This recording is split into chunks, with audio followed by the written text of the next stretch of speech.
जय हिंद दोस्तों, स्वागत है एग्जाम कोचिंग सेंटर में।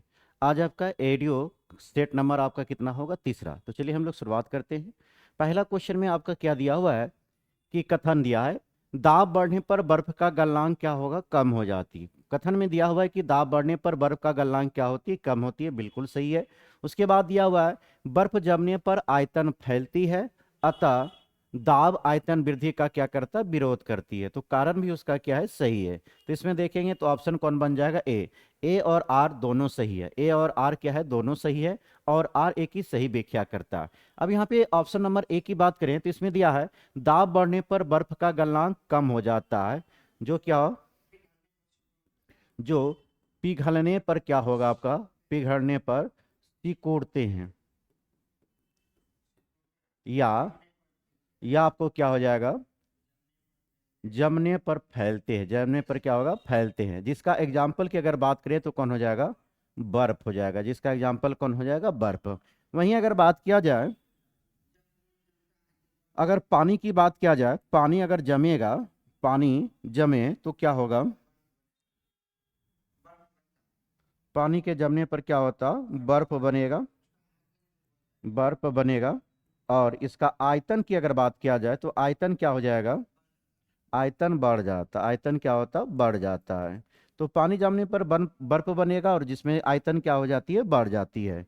वहीं अगर बात किया जाए आपका जल का घनत्व, जल की घनत्व की बात किया जाए, जल का घनत्व कितनी होती है आपका? 4 डिग्री सेल्सियस होता है। जल का अधिकतम घनत्व कितना होता है? 4 डिग्री सेल्सियस होती है। अगला क्वेश्चन देखेंगे, क्वेश्चन नंबर 2 पे आएंगे। दूसरा क्वेश्चन आपसे दिया हुआ है मिलान करने को। मिलान करने में दिया है कि आपका वैज्ञानिक नियम और संबंधित अवधारणा को मिलान करना है। तो केपलर की अगर बात किया जाए तो केपलर का क्या आता है? ग्रहों की गति का नियम। कौन हो जाएगा? ग्रहों का गति का नियम। केपलर क्या था? ग्रहों की गति का नियम। न्यूटन की बात किया जाए तो इनका क्या था? गुरुत्वाकर्षण का नियम। उसके बाद आता आइंस्टीन। आइंस्टीन का क्या था? प्रकाश विद्युत प्रभाव समीकरण। क्या था? प्रकाश विद्युत प्रभाव समीकरण। हर्ज की बात किया जाए तो क्या होगा? प्रकाशीय विद्युत उत्सर्जन की खोज। तो इसमें देखिए क्या आपका दिया था? वैज्ञानिक नियम संबंधित अवधारणा को मिलान करने को आपको दिया गया था। यह केपलर का था ग्रहों की गति का नियम। न्यूटन का क्या हुआ? गुरुत्वाकर्षण नियम। आइंस्टीन ने क्या दिया? प्रकाशीय विद्युत प्रभाव समीकरण। और हर्ज का क्या रहा? प्रकाशीय विद्युत उत्सर्जन की खोज। तो ऑप्शन नंबर कौन बनेगा? ऑप्शन नंबर 4 हो जाएगा। अगला क्वेश्चन देखेंगे, क्वेश्चन नंबर 3 की अगर बात किया जाए, 3 नंबर क्वेश्चन में आपसे पूछ रहा है कि नाभिकीय अभिक्रिया के संबंध में सही कथन को चूज करें। तो इसमें पहला है कि नाभिकीय विखंडन में हल्के नाभिक जुड़कर भारी नाभिक का निर्माण करती है। बिल्कुल नहीं। ऑप्शन 2 में है कि आपका नाभिकीय संलयन सूर्य और तारों की ऊर्जा का क्या होता है? स्रोत होता है। तो ऑप्शन कौन हो जाएगा? बी। नाभिकीय अभिक्रिया के संबंध में सही कथन की बात किया जाए तो यह नाभिकीय संलयन के माध्यम से ही क्या होता है? सूर्य और तारों के बीच ऊर्जा का स्रोत होती है। किसके कारण? तो नाभिकीय संलयन के कारण। अब यहाँ पर हम लोग नाभिकीय संलयन की अगर बात किया जाए, जिसमें आपको क्या होता है? अगर नाभिकीय क्रिया की बात करें तो जिसमें आपको उच्च ताप, जिसमें क्या होगा? उच्च ताप, दाब एवं हल्के नाभिक, हल्के नाभिक जुड़कर भारी नाभिक का निर्माण करते। किसका निर्माण करते हैं? भारी नाभिक का निर्माण करते हैं। भारी नाभिक का निर्माण करते हैं। और यह क्या करेगा आपका? अपार ऊर्जा का, अपार ऊर्जा को क्या करते हैं? मुक्त करते हैं। तो अपार ऊर्जा को मुक्त करते हैं। क्या देखिए, नाभिकीय संलयन की बात किए तो जिसमें उच्च ताप दाब हल्के नाभिक जुड़कर एक भारी नाभिक का निर्माण करते हैं और यह अपार ऊर्जा को मुक्त करते हैं। वहीं पर अगर नाभिकीय रिएक्टर की अगर बात किया जाए तो नाभिकीय रिएक्टर में देखेंगे, या नाभिकीय रिएक्टर जो है जो नियंत्रित करता है, या नाभिकीय, यह किस पे आधारित होता है? नाभिकीय विखंडन पर आधारित होती है। किस पे आधारित होती है? नाभिकीय विखंडन पर आधारित होती है। क्या जाने आपको, जो नाभिकीय रिएक्टर का नियंत्रित होता है वह किनके द्वारा होता है? नाभिकीय विखंडन पर आधारित होती है। किस पे आधारित होती है? नाभिकीय विखंडन पर आधारित होती है। अब बात आती है विखंडन की चर्चा हुई तो नाभिकीय विखंडन, नाभिकीय विखंडन एक भारी नाभिक को, एक भारी नाभिक को एक क्या हो जाएगा, हल्के हल्के न्यूट्रॉन के आघात से, हल्के न्यूट्रॉन के आघात से दो छोटे नाभिक में क्या होते, टूटते, दो छोटे नाभिक में क्या होता है आपका, टूटता है। तो क्या देखिए इसमें आपका विखंडन की बात करें तो विखंडन में हम लोग क्या जाने कि नाभिकीय विखंडन एक भारी नाभिक को एक हल्के न्यूट्रॉन से आघात किया जाता है और दो क्या होता, दो छोटे छोटे नाभिक का निर्माण किया जाता है। अब अगला क्वेश्चन पे आएंगे, क्वेश्चन नंबर 4 की बात किया जाए। 4 नंबर क्वेश्चन में आपसे पूछ रहा है कि द्रवों के गुण के संबंध में गलत कथन का चयन करें।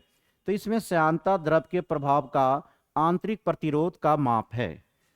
तो गलत कथन की बात कर रही है तो द्रवों, यह तो बिल्कुल सही है, श्यानता विस्कोसिटी के बारे में, श्यानता द्रवों के प्रभाव की आंतरिक प्रतिरोध का माप करती है। दूसरा आता ताप बढ़ने पर द्रव की श्यानता क्या होती है, घटती है। ताप जैसे ही बढ़ेगा द्रव की श्यानता क्या हो जाती है, घट जाती है। यह भी ऑप्शन आपका सही है। उसके बाद पृष्ठीय तनाव, सरफेस टेंशन के कारण द्रव की बूंदें गोलाकार होती, बिल्कुल होता है, पृष्ठीय तनाव के कारण ही जल का बूंद क्या होता है, गोलाकार होती है। तीसरा, चौथा नंबर में दिया है कि असंजक बल अर्थात एडहेसिव फोर्स एक ही पदार्थ के अणुओं के बीच लगता है, बिल्कुल नहीं, यह दो भिन्न पदार्थों के बीच लगता है। क्या लगता है, दो भिन्न पदार्थ के बीच लगता है। वह कौन सा बल कहलाता है, एडहेसिव फोर्स अर्थात असंजक बल। तो इसमें आंसर कौन सा गलत था, तो ऑप्शन नंबर डी हो जाएगा। और इसमें अगर बात किया जाए कि ससंजक बल, ससंजक बल की बात करें तो वह एक पदार्थ पे लगता है, क्या होता है, वह एक पदार्थ पर काम करती है। और जैसे ही असंजक बल की बात करें, जैसे कि कोई चिपकने वाली वस्तु है वह किनके माध्यम से चिपकेगा, तो असंजक बल किसके कारण हो जाएगा, असंजक। जैसे कि आप लिपस्टिक का भी उदाहरण ले सकते हैं या बोर्ड में मार्कर की बात किया जाए, वह समय किसको कौन सी बल हो जाएगा, असंजक बल की। अगला क्वेश्चन देखेंगे, क्वेश्चन नंबर 5 की बात करें। 5 नंबर क्वेश्चन में आपको पूछा गया है कि एक व्यक्ति -40 डिग्री सेल्सियस तापमान बताता है, यह किस पैमाने पर समान होती है। सेल्सियस और कौन समान होगा उसके बारे में आपसे पूछ रहा है। तो हम लोग जानते हैं कि C/5 = होता F-32/9 होता है। तो यहाँ पर देखेंगे सेल्सियस का मान कितना दिया, -40 डिग्री दिया है, और इसके बाद नीचे कितना है, 5 है। उसके बाद F-32/9 हो जाएगा, क्रॉस मल्टीप्लाई कर देंगे इसका तो क्या बनेगा, 9 चौक 36, 360 हो जाएगा। और इधर आएंगे तो 5F-5 दूना 10, 5 या 15, 1 16। यहाँ पे 5 फ़ारेनहाइट का मान निकाला जाए तो 360 में से 160 जाएगा, तो 5F का मान आपको कितना हो गया, 200। और F फ़ारेनहाइट की मान निकाला जाए तो 200 बटे कितना हो जाएगा, 5, तो कितना हो जाएगा, 40 डिग्री हो जाएगा। कितना हो जाएगा, 40 डिग्री। तो यहाँ पर किसका मान 40 आया, फ़ारेनहाइट का आया, और वहां पर किसका मान दिया था, सेल्सियस। इसका मतलब सेल्सियस और फ़ारेनहाइट दोनों क्या होगा, बराबर होगा। ऑप्शन नंबर कौन बनेगा, ऑप्शन नंबर सी बनेगा। कौन होगा, ऑप्शन नंबर सी। अगला क्वेश्चन पे आएंगे, क्वेश्चन नंबर 6 देखेंगे। 6 क्वेश्चन नंबर में पूछ रहा है कि बर्नौली का सिद्धांत किसके संरक्षण पर आधारित है। तो यह ऊर्जा संरक्षण के सिद्धांत पर आधारित होता है। कौन सा, बर्नौली का सिद्धांत। तो बर्नौली का सिद्धांत किसके संरक्षण पर आधारित है, ऊर्जा पर आधारित है। अगर बर्नौली सिद्धांत की बात करें तो बर्नौली, यहां पे जानेंगे हम लोग पूरी तरह से, बर्नौली का सिद्धांत, सिद्धांत एक प्रवाहित, और प्रवाहित और क्या होगा, आप असंपीड़ीय, क्या हो जाएगा, असंपीड़ीय एवं आशियान द्रव के लिए क्या होता है, या लागू होता है। तो क्या जाने यहां पर कि आपका बर्नौली का सिद्धांत किस पे लागू हो रहा है, तो एक प्रभावित असंपीड़ीय आशियान द्रव पर क्या होती है, या लागू होती है। वहीं बात करें कि और बर्नौली सिद्धांत, बर्नौली सिद्धांत आपका क्या कहना चाह रहा है, द्रव के प्रभाव के दौरान, द्रव के प्रभाव के दौरान किसी भी बिंदु पर प्रत्येक प्रत्येक प्रत्येक इकाई आयतन की कुल ऊर्जा नियत रहती है, अर्थात क्या रहती है, कांस्टेंट रहती है। तो क्या देखिए, बर्नौली के सिद्धांत एक प्रवाहित असंपीड्य अश्यान द्रव पर लागू होती है। द्रव के प्रभाव के दौरान किसी भी बिंदु पर प्रत्येक इकाई की आयतन की कुल ऊर्जा आपका वहां पे क्या होती है, कांस्टेंट होती है। अगला बात करेंगे, क्वेश्चन नंबर 7 की बात किया जाए, अर्धचालक के बारे में पूछ रहा है, सेमीकंडक्टर। अर्धचालक डायोड का मुख्य कार्य क्या है? तो इसका काम हो जाएगा धारा को प्रवाहित करना या धारा को केवल एक ही दिशा में प्रवाहित करना। तो ऑप्शन कौन बनेगा, 2 नंबर। अर्धचालक डायोड का मुख्य कार्य क्या होता है? धारा को केवल एक ही दिशा में प्रवाहित करना होती है। अगला क्वेश्चन पे आएंगे, क्वेश्चन नंबर 8 देखेंगे। 8 में कह रहा है, डॉपलर प्रभाव ध्वनि और प्रकाश दोनों तरंगों के किस गुण पर परिवर्ती से संबंधित है जब स्रोत और परिक्षेप के बीच सापेक्ष गति होती है? तो क्या हो जाएगा, आवृत्ति अर्थात तरंगधर्मी भी आ जाएगा। तो डॉपलर प्रभाव ध्वनि प्रकाश दोनों तरंग के किस गुण में परिवर्ती से संबंधित है जब स्रोत और प्रेक्षक के बीच में सापेक्ष गति क्या होती, आवृत्ति। अब यहाँ पे बात करेंगे हम लोग डॉपलर प्रभाव की घटना की बात किया जाए। डॉपलर प्रभाव की घटना के बारे में जानेंगे। जब देखेंगे, जब एक तरंग के स्रोत और प्रेक्षक के बीच सापेक्ष गति होती, कैसी गति होती है, सापेक्ष गति होती है, तो प्रेक्षक के द्वारा क्या होगा, प्रेक्षित आवृत्ति स्रोत की आवृत्ति भी यहां पर क्या हो जाएगी, स्रोत की आवृत्ति भी भिन्न होती है। क्या होती है, भिन्न होती है। क्या जाने यहां पर सबसे पहले डॉपलर प्रभाव में देखें, जब एक तरंग के स्रोत और प्रेक्षक, जब आपका एक तरंग के स्रोत और प्रेक्षक के बीच सापेक्ष गति होती है तो प्रेक्षक आपका प्रेक्षित आवृत्ति और स्रोत की आवृत्ति से क्या होती है, आपका भिन्न होती है। दोनों क्या होती है, भिन्न रहती है। वहीं बात करें, जब स्रोत प्रेक्षक के करीब आएगा, जब करीब आता है तो क्या होगा, यहां पर आवृत्ति बढ़ती हुई प्रतीत होती है। कैसा होता, आवृत्ति बढ़ जाता है। उसके बाद जब आपका स्रोत प्रेक्षक से क्या होगा, दूर जाएगा, प्रेक्षक से क्या होगा, दूर जाएगा, तो आवृत्ति यहां पर क्या होगा, आवृत्ति घट जाता है। यहां पर आवृत्ति क्या होता है, घट जाती है। अगला देखेंगे, क्वेश्चन नंबर 9 की बात किया जाए तो 9 नंबर क्वेश्चन में आपसे क्या पूछ रहा है, 9 नंबर क्वेश्चन में कह रहा है कि लाइकेन, शैवाल और कवक के बीच एक सहजीवी संबंध है। शैवाल प्रकाश संश्लेषण द्वारा भोजन बनाते हैं और कवक आश्रय और खनिज प्रदान करते हैं। तो इसमें कह रहा था लाइकेन, शैवाल और कवक के बीच सहजीवी संबंध है, बिल्कुल कथन सही दिया हुआ है। उसके बाद शैवाल प्रकाश संश्लेषण द्वारा भोजन बनाते हैं और कवक आश्रय और खनिज प्रदान करते हैं। तो इसमें ए और आर दोनों सही है और आर एक ही सही व्याख्या भी कर रही है। अगला क्वेश्चन की बात करेंगे, क्वेश्चन नंबर 10 नंबर क्वेश्चन में मिलान करने को दिया है, पादप रोग और उससे संबंधित कारक के बारे में दिया गया। तो गेहूं की रस्ट रोग की बात करें तो गेहूं का रस्ट रोग किसके कारण होती है, वह कवक के कारण होती है। धान का खैरा रोग हो जाएगा जिंक की कमी अर्थात जस्ता की कमी। नींबू का केकर रोग हो जाएगा, जीवाणु के कारण होता है। और आलू का ब्लैक हट रोग किसके कारण होती है, ऑक्सीजन की कमी के कारण। तो देखिए, गेहूं का रस्ट रोग कवक के कारण, धान का खैरा रोग जिंक की कमी, नींबू का कैकर रोग जीवाणु के कारण, आलू का ब्लैक हट रोग किसके कारण होता है, ऑक्सीजन की कमी के कारण। तो ऑप्शन कौन बन जाएगा इसमें, आपका 1 नंबर हो जाएगा। नेक्स्ट क्वेश्चन देखेंगे, क्वेश्चन नंबर 11 नंबर क्वेश्चन कह रहा है, मानव तंत्रिका तंत्र के संबंध में सही कथन को चुने। केंद्रीय तंत्रिका तंत्र में केवल मस्तिष्क शामिल होती है। मेरुरज्जु प्रतिवर्तित क्रिया के नियंत्रण में भूमिका निभाती है।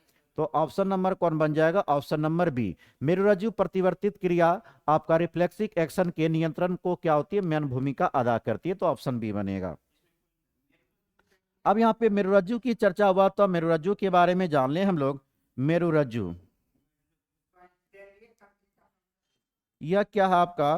केंद्रीय केंद्रीय तंत्रिका तंत्र का हिस्सा होता है। किसका होता है? केंद्रीय तंत्रिका तंत्र का हिस्सा होता है। किसका हिस्सा होता है? केंद्रीय तंत्रिका तंत्र का हिस्सा होता है। और यह क्या करता है? मस्तिष्क। इसका काम अगर देखा जाए, मस्तिष्क एवं शरीर के अन्य हिस्सों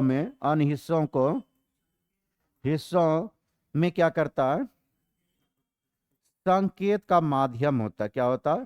संकेत का माध्यम। तो मेरुरज्जु केंद्रीय तंत्रिका तंत्र का हिस्सा होता है। यह मस्तिष्क एवं शरीर के अन्य हिस्सों में संकेतक का भी काम करता है। वहीं अगर बात किया जाए तंत्रिका कोशिका सबसे बड़ी सबसे लंबी संरचना की अगर बात किया जाए, सबसे लंबी संरचना क्या होता है? एक्सॉन होती है। क्या होती है? एक्सॉन होती है। कौन होती है? एक्सॉन होती है। यह क्या करता है? संकेत को कोशिका से क्या करती है? दूर ले जाती है। कहां ले जाती है? दूर ले जाती है। अब दूसरा आता है डेंड्राइट। दूसरा क्या आता है? डेंड्राइट। यह क्या करता है? आपका संकेत ग्रहण करने का काम करता है। संकेत क्या करता है? ग्रहण करने का काम करता है।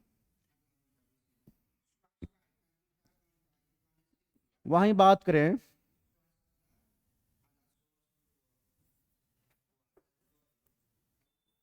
स्वास्थ्य के बारे में, अगर हम लोग बात करें स्वायत्त तंत्रिका तंत्र की बात करेंगे। स्वायत्त तंत्रिका तंत्र की अगर बात किया जाए तो यह क्या करता है?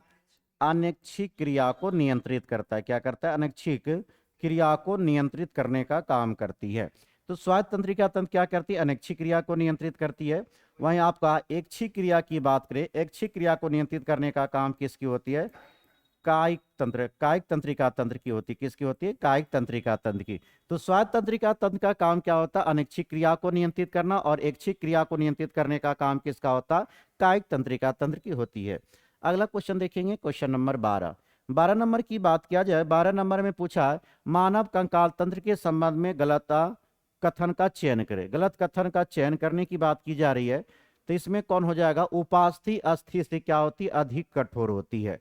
उपास्थि क्या होती है? गलत कथन कौन हो जाएगा? उपास्थि अस्थि से अधिक कठोर होती है। नहीं, इसमें आपको अगर बॉन की बात किया जाए, सबसे ज्यादा कठोर कौन होता है? आपका अस्थि होती है।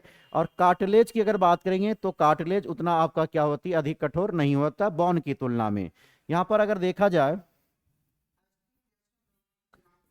अस्थि का जो निर्माण होता है, अस्थि वह किसका होता है? कैल्शियम लवण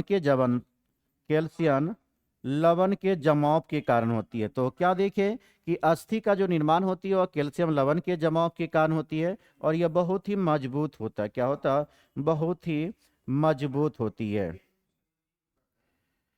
और इसको कहा सकते हैं क्या हो जाएगा? यह एक दृढ़ संयोजी उत्तक है। क्या हो जाएगा? यह एक दृढ़ संयोजी उत्तक हो जाएगा। क्या हो जाएगा? संयोजी उत्तक का उदाहरण है। संयोजी उत्तक का उदाहरण हो जाएगा।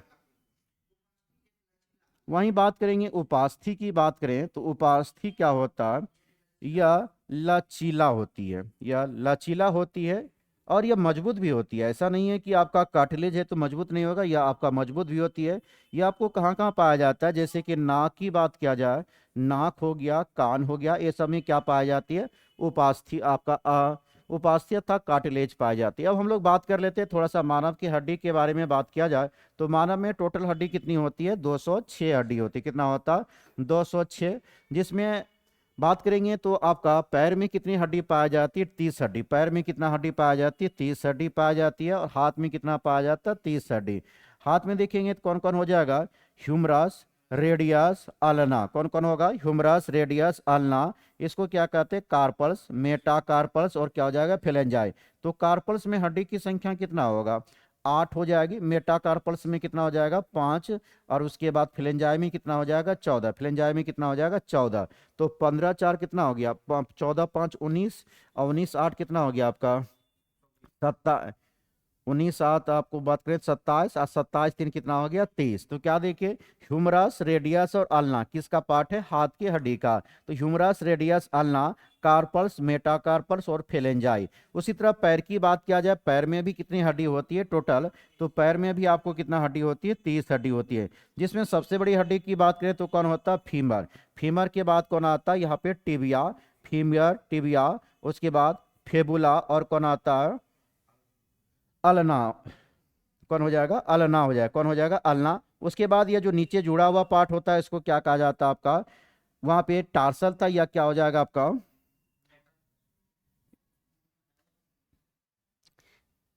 यहाँ पे पटेला। पटेला के बाद क्या हो जाएगा? आपका टिबिया हो गया। यहाँ पर बात करें तो यह वाला हड्डी को क्या कहा जाता है? आपको टार्सल के नाम से आता है। टार्सल में कितनी हड्डी होती है? 7 हड्डी होती है। मेटा टार्सल की बात करें तो मेटा में, टार्सल में कितना होता है? 5। और फिलेंजाई में यहाँ पे भी कितना कितना हड्डी होती है? 14 हड्डी होती है। अगला क्वेश्चन की बात करें तो अगला क्वेश्चन क्या देखेंगे? 13 नंबर। 13 नंबर क्वेश्चन में आपसे क्या पूछ रहा है कि पौधे में प्रकाश संश्लेषण के दौरान उत्पाद को किनका संचित किया जाता है? तो कौन किसका संचयन किया जाता? मंड अर्थात स्टार्च का संचयन किया जाता है।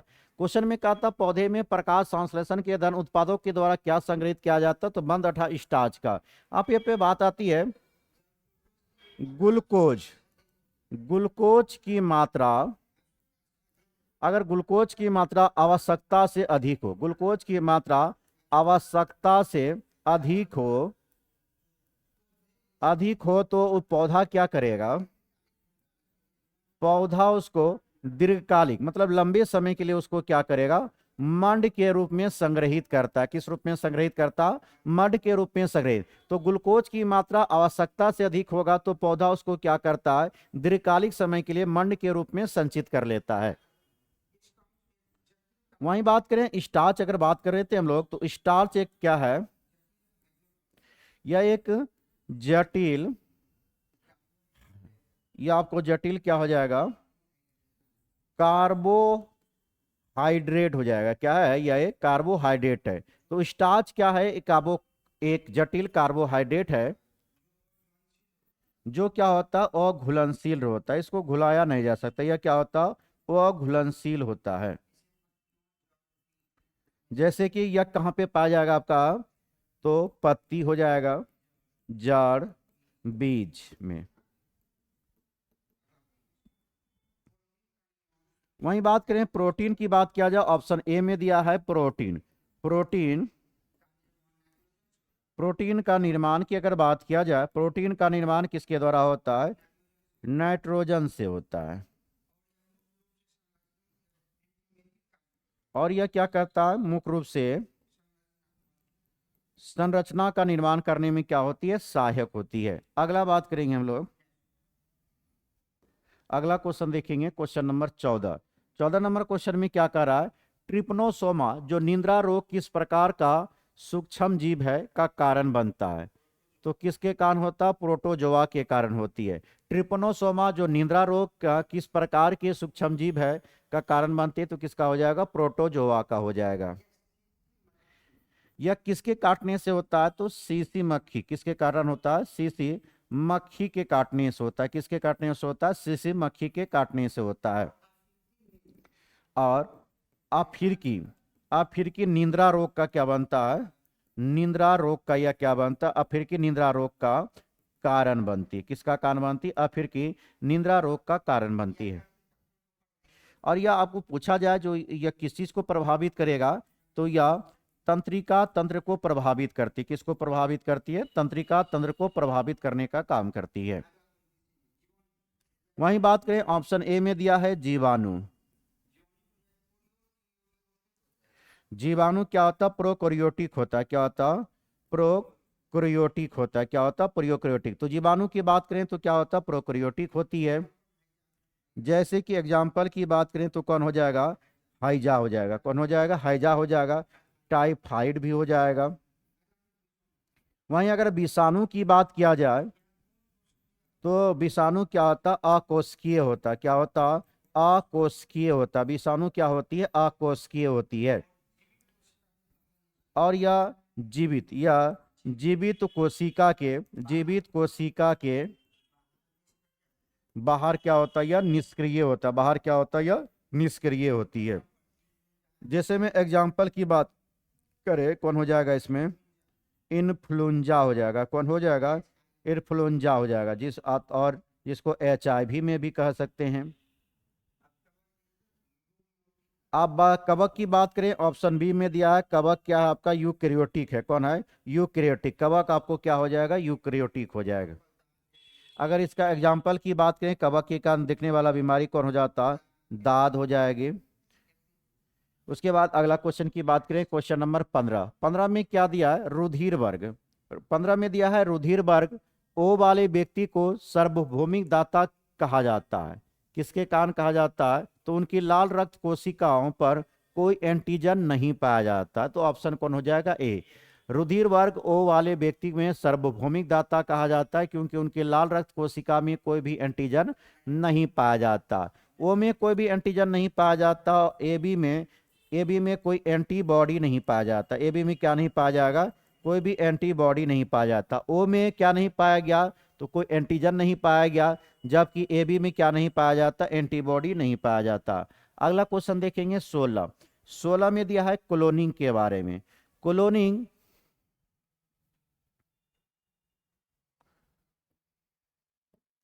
16 नंबर में है, क्लोनिंग की प्रक्रिया द्वारा उत्पन्न जीव आनुवांशिक रूप से कैसे होते हैं। तो सोमेटिक सेल न्यूक्लियर ट्रांसफर का परिणाम कैसा होगा, तो यह होगा अपने जनक जीव के समरूप होती। कैसी होती, समरूप होती।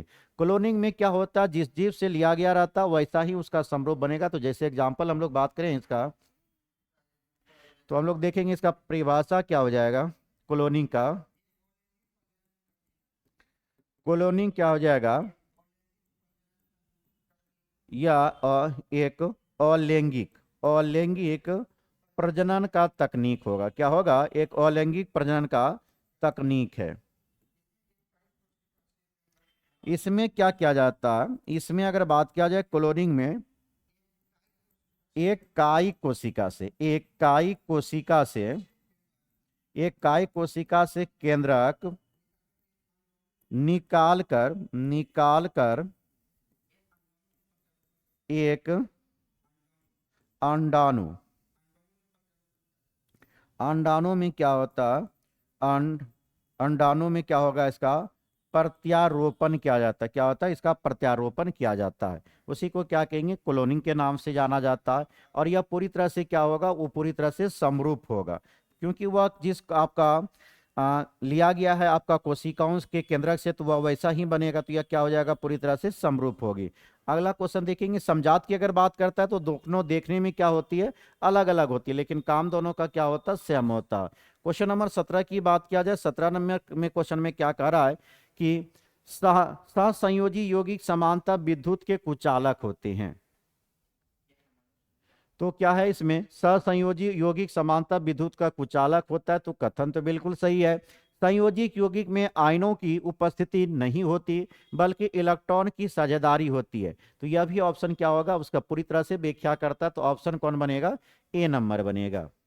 अगला क्वेश्चन की बात करें, क्वेश्चन नंबर 18। 18 में मिलान करने को दिया है। इसमें क्या है आपका, पीतल। पीतल किसके मिश्रण से बनता, मुख्य घटक की बात किया जाए तो पीतल की बात करेंगे तो तांबा और जिंक हो जाएगा। पीतल किससे हो जाएगा, तांबा जिंक। कांसा की बात करें तो कांसा में तांबा और टीन, कांसा में क्या आएगा, तांबा और टीन। स्टेनलेस स्टील में क्या हो जाएगा आपका, लोहा और क्रोमियम आ जाएगा। क्या आ जाएगा, लोहा और क्रोमियम हो जाएगा। और ड्यूरालुमिन का बात करें तो कौन हो जाएगा, एल्यूमिनियम, तांबा, मैग्नीशियम और कौन हो जाएगा, मैग्जीन हो जाएगा। कौन हो जाएगा, मैग्जीन। तो ऑप्शन नंबर ए का 4 बना, तो ए का 4 कौन हो गया, ऑप्शन नंबर ए हो गया। नेक्स्ट क्वेश्चन की बात करें, क्वेश्चन नंबर 19 देखेंगे। 19 में दिया है कि रासायनिक अभिक्रिया की दर के संबंध में सही कथन को चुनें। तो तापमान बढ़ने पर अभिक्रिया का दर हमेशा कम हो जाती है। यह तो आपको नहीं होगा, कम तो नहीं होती है। उत्प्रेरक अभिक्रिया में भाग लेती है। अभिक्रिया की सांद्रता बढ़ने पर अभिक्रिया की दर क्या होती है? समानता बढ़ती है। क्या होती है? समानता बढ़ती है। तो अभिक्रिया की सांद्रता बढ़ने पर अभिक्रिया की दर क्या होती है? समानता बढ़ती है। नेक्स्ट क्वेश्चन देखेंगे, बी है आपका 20 नंबर। पीएच स्केल के संबंध में गलत कथन को चयन करें। पीएच स्केल अम्लीयता एवं क्षारीयता को मापता है, बिल्कुल सही है। उसके बाद शुद्ध जल का पीएच मान 7 होती है, वह भी सही है आपका, क्योंकि उदासीन होती है। पीएच मान 7 से कम होने पर विलय क्या हो जाएगा? क्षारीय। यहाँ पर क्षारीय ना होकर क्या होनी चाहिए आपका? अम्लीय होनी चाहिए। या क्षारीय नहीं होता, क्या होता?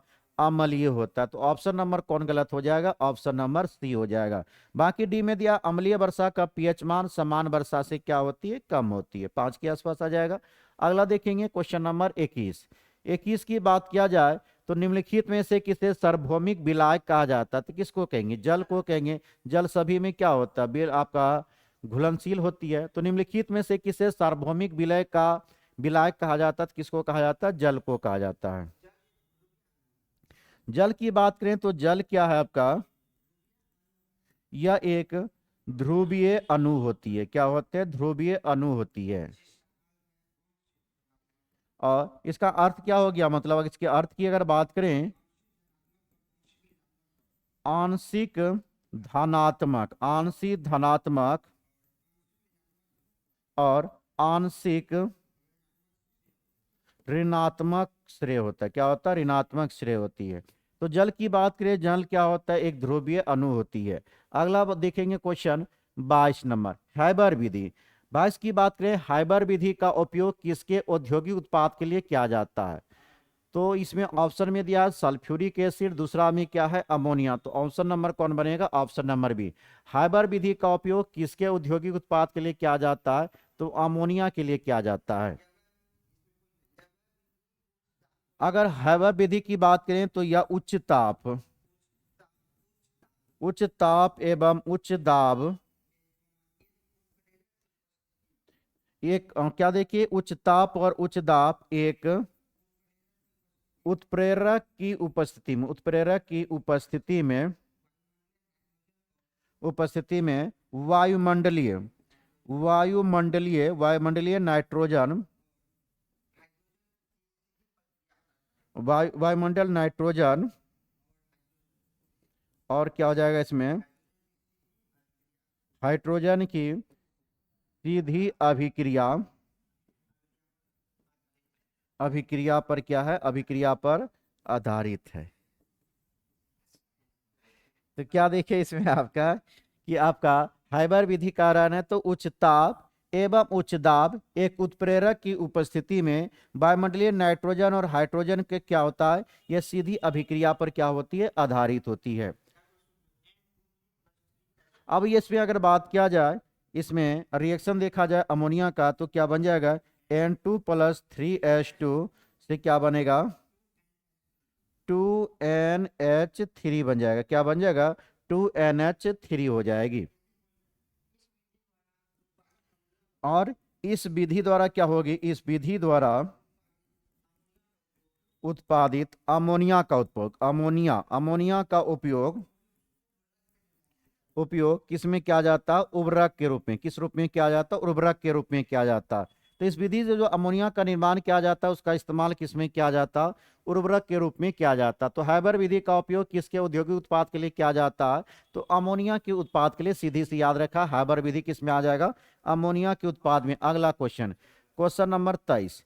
23 नंबर क्वेश्चन में आपसे क्या पूछ रहा है कि अफबाऊ नियम किससे संबंधित है? परमाणु कक्षा के इलेक्ट्रॉन के भरने के क्रम से। तो कौन हो जाएगा? Option number A. अफबाऊ नियम परमाणु कक्षा में इलेक्ट्रॉन के भरने के क्रम से होती है। अफबाऊ सिद्धांत की बात किया जाए तो यह क्या चीज को निर्धारित करता है? आपका इलेक्ट्रॉन, इलेक्ट्रॉन की बात करें, इलेक्ट्रॉन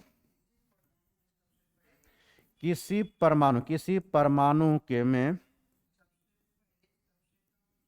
सबसे पहले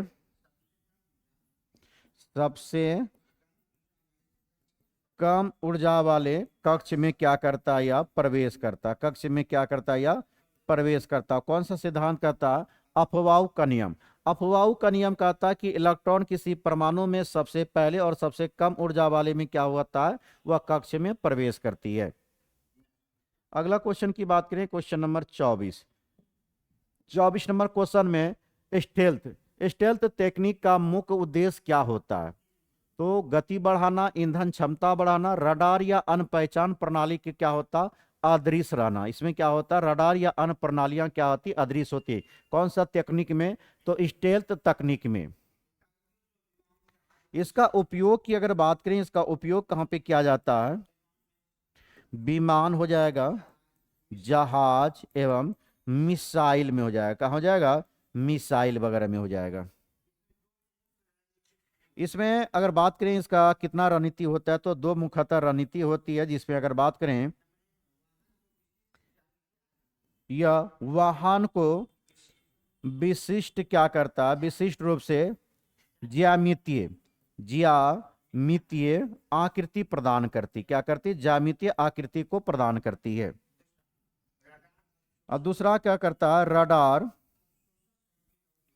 अवशोषक सामग्री का क्या करना है, उपयोग करना होता है। क्या होता है? रडार अवशोषक आपका सामग्री का उपयोग करना होता है। अगला क्वेश्चन देखेंगे, क्वेश्चन नंबर 25। 25 नंबर क्वेश्चन क्या कर रहा, बायोचिप का उपयोग किस क्षेत्र में किया जाता है? कृषि में, पर्यावरण के निगरानी में, या चिकित्सा निदान में? किसमें किया जाता है? चिकित्सा निदान में। ऑप्शन नंबर सी हो जाएगा। उसके बाद देखेंगे 26 नंबर, फसल चक्र। फसल चक्र क्या कह रहा है कि अपनाने का मुख्य लाभ क्या है? तो केवल एक ही प्रकार के कीटों को आकर्षित करना, मृदा की उर्वरता बनाए रखना, कीट रोगों का नियंत्रण करना, सिंचाई की आवश्यकता को समाप्त करना, या केवल नकदी फसलों का उत्पादन को बढ़ावा देना। तो कौन हो जाएगा इसमें? Option number B. फसल चक्र को अपनाने का मुख्य उद्देश्य होता है मृदा की उर्वरता बनाए रखना और कीटों के रोगों का नियंत्रण करना। नेक्स्ट क्वेश्चन देखेंगे, क्वेश्चन नंबर 27। 27 की बात करें, 27 में कह रहा बीटी फसल, बीटी क्रॉप्स जैसे कि बीटी कपास आनुवांशिक रूप से किस प्रकार का रूपांतरित होती है? तो यह किसमें होता है? कीट प्रतिरोध के लिए होता है। किसके लिए होता है? कीट प्रतिरोध के लिए होता है। अगला क्वेश्चन देखेंगे, क्वेश्चन नंबर 28। 28 में एक्वा कल्चर। एक्वा कल्चर किससे संबंधित हो जाएगा आपका? मधुमक्खी, रेशम कीट, जलीय जीव। तो कौन हो जाएगा आपका? जलीय जीव हो जाएगा। एक्वा कल्चर में कौन आ जाएगा? आपका जलीय जीव जैसे कि मछली, झींगा मछली का अध्ययन होता है। वहीं पर मधुमक्खी पालन का अध्ययन की बात करें तो यह एपी कल्चर होती है। क्या होती है? AP culture. मधुमक्खी पालन का अध्ययन एपी कल्चर होता है। रेशम कीट पालन का अध्ययन सेरी कल्चर होता है। क्या होता है? सेरी कल्चर होती है। क्या होती है? सेरी कल्चर। तो रेशम कीट पालन का अध्ययन क्या होता है? सेरी कल्चर हो जाएगा। मुर्गी पालन क्या हो जाएगा आपका? पोल्ट्री फार्मिंग हो जाएगा। क्या हो जाएगा? पोल्ट्री फार्मिंग हो जाएगा। तो पोल्ट्री फार्मिंग किस में आता है? मुर्गी पालन में आती है। अगला देखेंगे, क्वेश्चन नंबर 29। 29 नंबर क्वेश्चन का रहा है जैव विविधता हॉटस्पॉट ऐसे क्षेत्र है जहां उच्च स्तर की स्थानिक और आवास का गंभीर खतरा होती है। तो जैव विविधता हॉटस्पॉट ऐसा क्षेत्र है जहां उच्च स्तर की स्नातिकता और आवास का गंभीर खतरा होती है। बिल्कुल सही है। इन क्षेत्रों को संरक्षण प्राथमिकता दी जाती है क्योंकि यहाँ प्रजातियों की विलुप्त होने का खतरा अधिक होती है। तो यह भी उसका सही से व्याख्या कर रहा है। तो ऑप्शन नंबर कौन बनेगा? ऑप्शन नंबर ए हो जाएगा। अगला देखेंगे 30 नंबर, आपका सुपोषण। सुपोषण की प्रक्रिया, सुपोषण सुपोषण की प्रक्रिया में जलीय निकाय में किसकी अत्यधिक वृद्धि हो जाती है? मछली की या शैवाल की? तो किसका हो जाएगा? शैवाल की। सुपोषण की प्रक्रिया में जलीय जीव में किसमें वृद्धि होती है? शैवाल में होती है। अगला देखेंगे 31 नवंबर 2025। नवंबर 2025 नवंबर 2025 का आईसीसी महिला क्रिकेट विश्व कप 2025 का खिताब भारत ने किस देश को हराकर जीता है? 2025 का आईसीसी महिला क्रिकेट विश्व कप 2025 का खिताब भारत ने किस देश को हराकर जीता है? तो कौन देश को हराया गया था? इसमें ऑप्शन में है ऑस्ट्रेलिया, न्यूजीलैंड, दक्षिण अफ्रीका, श्रीलंका। तो किसको हराया गया? दक्षिण अफ्रीका। Option C. 2 नवंबर 2025 का आईसीसी महिला क्रिकेट विश्व कप 2025 का खिताब भारत ने किस देश को हराकर जीता है? दक्षिण अफ्रीका। इसके अलावा कुछ हम लोग खेल जान लेते हैं, जो आगामी खेल होने वाला उसके बारे में जान लेते हैं। तो बात करें 34वां ग्रीष्मकालीन ओलंपिक खेल। ओलंपिक खेल की अगर बात करें तो यह 2000 कब होगा? 2028 में अमेरिका के लॉस एंजलिस में होगा। कहाँ होगा? लॉस एंजलिस में होगा। वहीं 35वां ग्रीष्मकालीन ओलंपिक का बात किया जाए 2032 में ब्रिस्बेन में होगा। कहाँ पे होगा? ब्रिस्बेन होगा। ब्रिस्बेन कहाँ? ऑस्ट्रेलिया। ब्रिस्बेन ऑस्ट्रेलिया में होगी। 25वां शीतकालीन ओलंपिक खेल। ओलंपिक खेल वह कब होगा? 2026 में। जगह है इसका इटली के मिलान और कोर्टाना में। इटली के मिलान और कोर्टाना में। कहाँ पे होगा? कोर्टाना में। अगला देखेंगे 26वां शीतकालीन ओलंपिक खेल की बात करें 2030 में। यह कहाँ पे होगा? आपका फ्रांस में होगी। कहाँ पे होगी? फ्रांस में। अब हम लोग देखेंगे 38वां राष्ट्रीय खेल। 38वां राष्ट्रीय खेल 2025 कहाँ पे? यह कहाँ पे रहा? उत्तराखंड में। उसके बाद 39वां राष्ट्रीय खेल 2027 में कहाँ होगा? मेघालय राज्य में होगी। कौन सी राज्य में होगी? मेघालय राज्य में होगा। 21वां एशियाई खेल। 21वां एशियाई खेल 2023 कहाँ पे होगा? कतर के दोहा में। कहाँ पे होगा? कतर के दोहा में। 22वां एशियाई खेल की बात करें 2034 में होगा सऊदी अरब। सऊदी अरब के रियाद में होगा। सऊदी अरब रियाद। वहीं बात करें 14वां क्रिकेट विश्व कप कब? 2027 में दक्षिण अफ्रीका। इसको होस्ट करता देश तीन है: दक्षिण अफ्रीका, जिम्बाब्वे और नामीबिया। कौन हो जाएगा? नामीबिया। अब 15वां क्रिकेट विश्व कप कहाँ होगा आपका? 2031 में भारत और बांग्लादेश। भारत और बांग्लादेश। 10वां आईसीसी पुरुष टी ट्वेंटी विश्व कप 2026। यह होगा आपका भारत एवं श्रीलंका। कहाँ रहेगा? भारत और श्रीलंका। 11वां आईसीसी पुरुष T20 की बात किया जाए 2028 में ऑस्ट्रेलिया न्यूजीलैंड। कहाँ हो जाएगा? ऑस्ट्रेलिया न्यूजीलैंड में। वहीं आईसीसी महिला विश्व कप जो पूछा गया आपको वह कहाँ पे हुआ? 2025 में भारत में। चलिए एक बार पुनः देख लेते हैं क्या क्या इसमें पड़े। तो सबसे पहले देखिए 34वां ग्रीष्मकालीन ओलंपिक खेल कब हुआ? 2028 में। कहाँ होगा? यूएसए के लॉस एंजलिस शहर में। 35वां ग्रीष्मकालीन ओलंपिक खेल 2032 में आपका ऑस्ट्रेलिया के ब्रिस्बेन में होगा।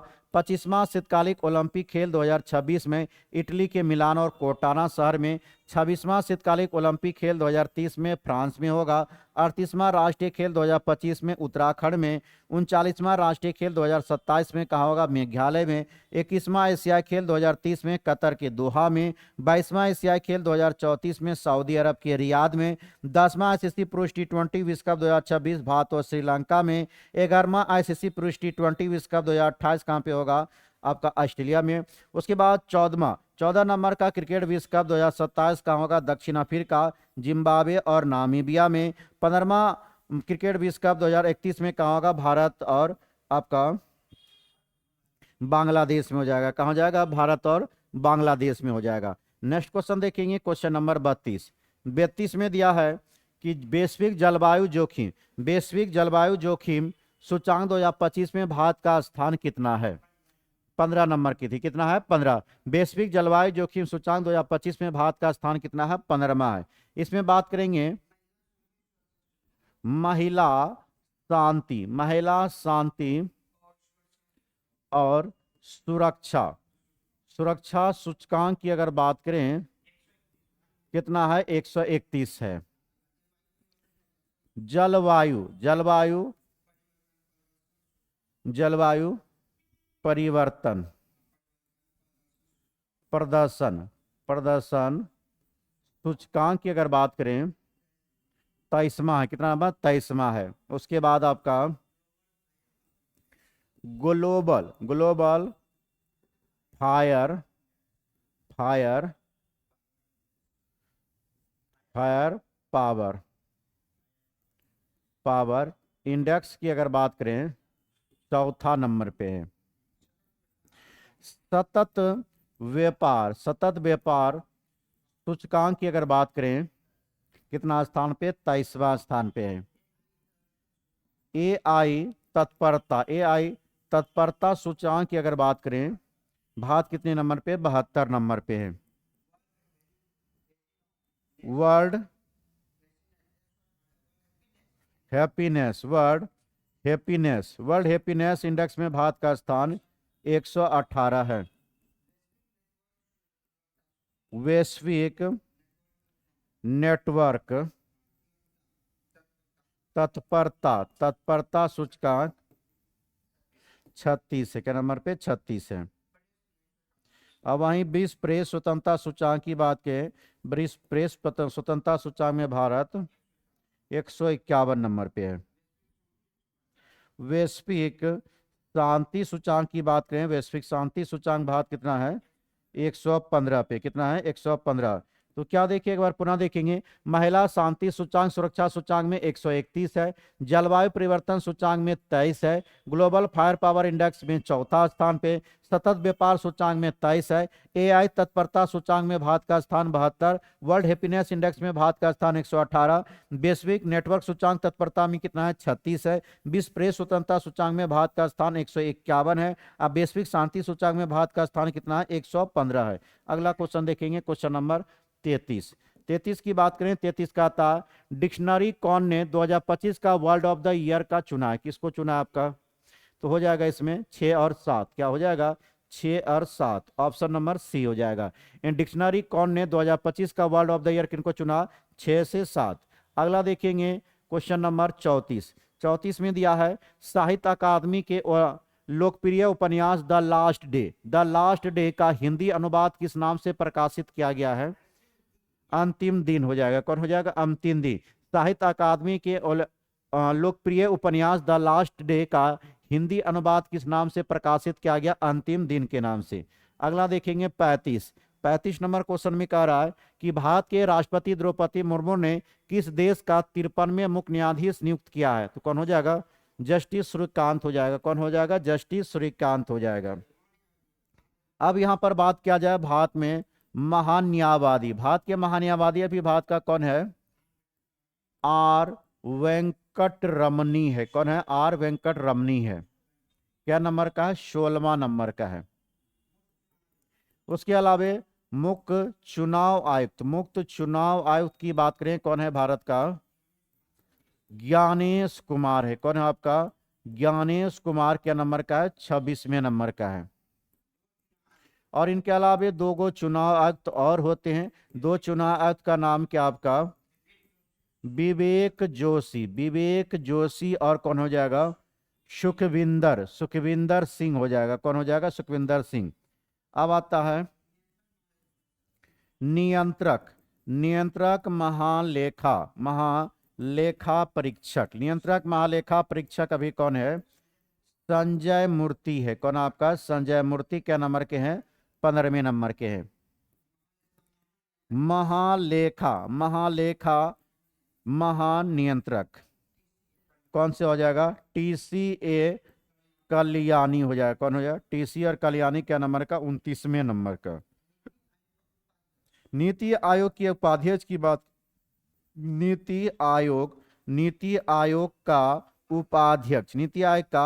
उपाध्यक्ष की अगर बात करें तो कौन हो जाएगा, सुमन कुमार बेरी। कौन हो जाएगा, सुमन कुमार बेरी हो जाएगा। नीति आयोग का सीईओ की बात करें, BBR सुब्रमण्यम होगा। कौन होगा, BBR सुब्रमण्यम। उसके अलावा 23वें विधि आयोग, 23वें विधि आयोग का अध्यक्ष, 23वें विधि आयोग का अध्यक्ष कौन है आपका? दिनेश, कौन हो जाएगा? दिनेश महेश्वरी हो जाएगा। कौन हो जाएगा? दिनेश महेश्वरी हो जाएगा। उसके बाद 8वें वेतन आयोग का अध्यक्ष, 8वें वेतन आयोग का अध्यक्ष कौन हो जाएगा? रंजना प्रकाश देसाई, रंजना प्रकाश देसाई हो जाएगा। तो वहीं बात करें 16वें वित्त आयोग का अध्यक्ष, 16वें वित्त आयोग का अध्यक्ष हो जाएगा अरविंद पनगड़िया। कौन हो जाएगा? अरविंद पनगड़िया हो जाएगा। वहीं बात करें रेलवे बोर्ड का सीईओ, रेलवे बोर्ड का सीईओ कौन है? तो सतीश कुमार है। कौन है आपका? सतीश कुमार है। चलिए एक बार पुनः इसको रिपीट कर देते हैं हम लोग।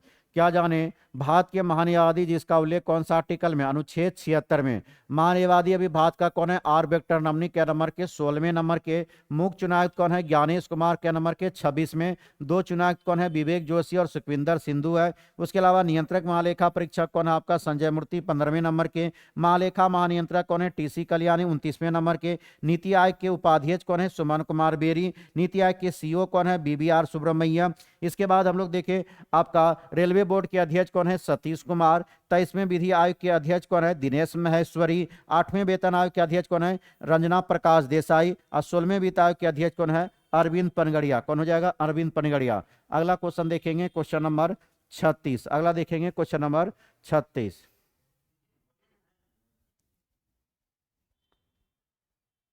आपका लेफ्टिनेंट कर्नल की मानद उपाधि से हाल ही में किस प्रसिद्ध भारतीय खिलाड़ी को सम्मानित किया गया? तो कौन हो जाएगा? नीरज चोपड़ा। कौन बन जाएगा? Option number A.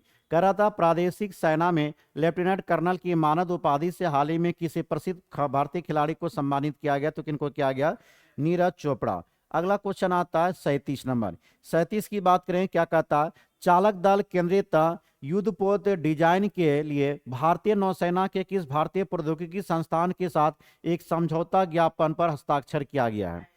तो कौन हो जाएगा? आईआईटी दिल्ली के साथ। किनके साथ किया गया? आईआईटी दिल्ली। चालक दल केंद्रीय युद्धपोत डिजाइन के लिए भारतीय नौसेना ने किस भारतीय प्रौद्योगिकी संस्थान के साथ एक समझौता ज्ञापन पर हस्ताक्षर किया? IIT Delhi.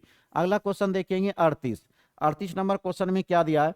Hindustan shipyard limited को भारत सरकार द्वारा कौन सा दर्जा प्रदान किया गया है? तो मिनी रत्न का दर्जा किसका प्रदान किया? मिनी रत्न।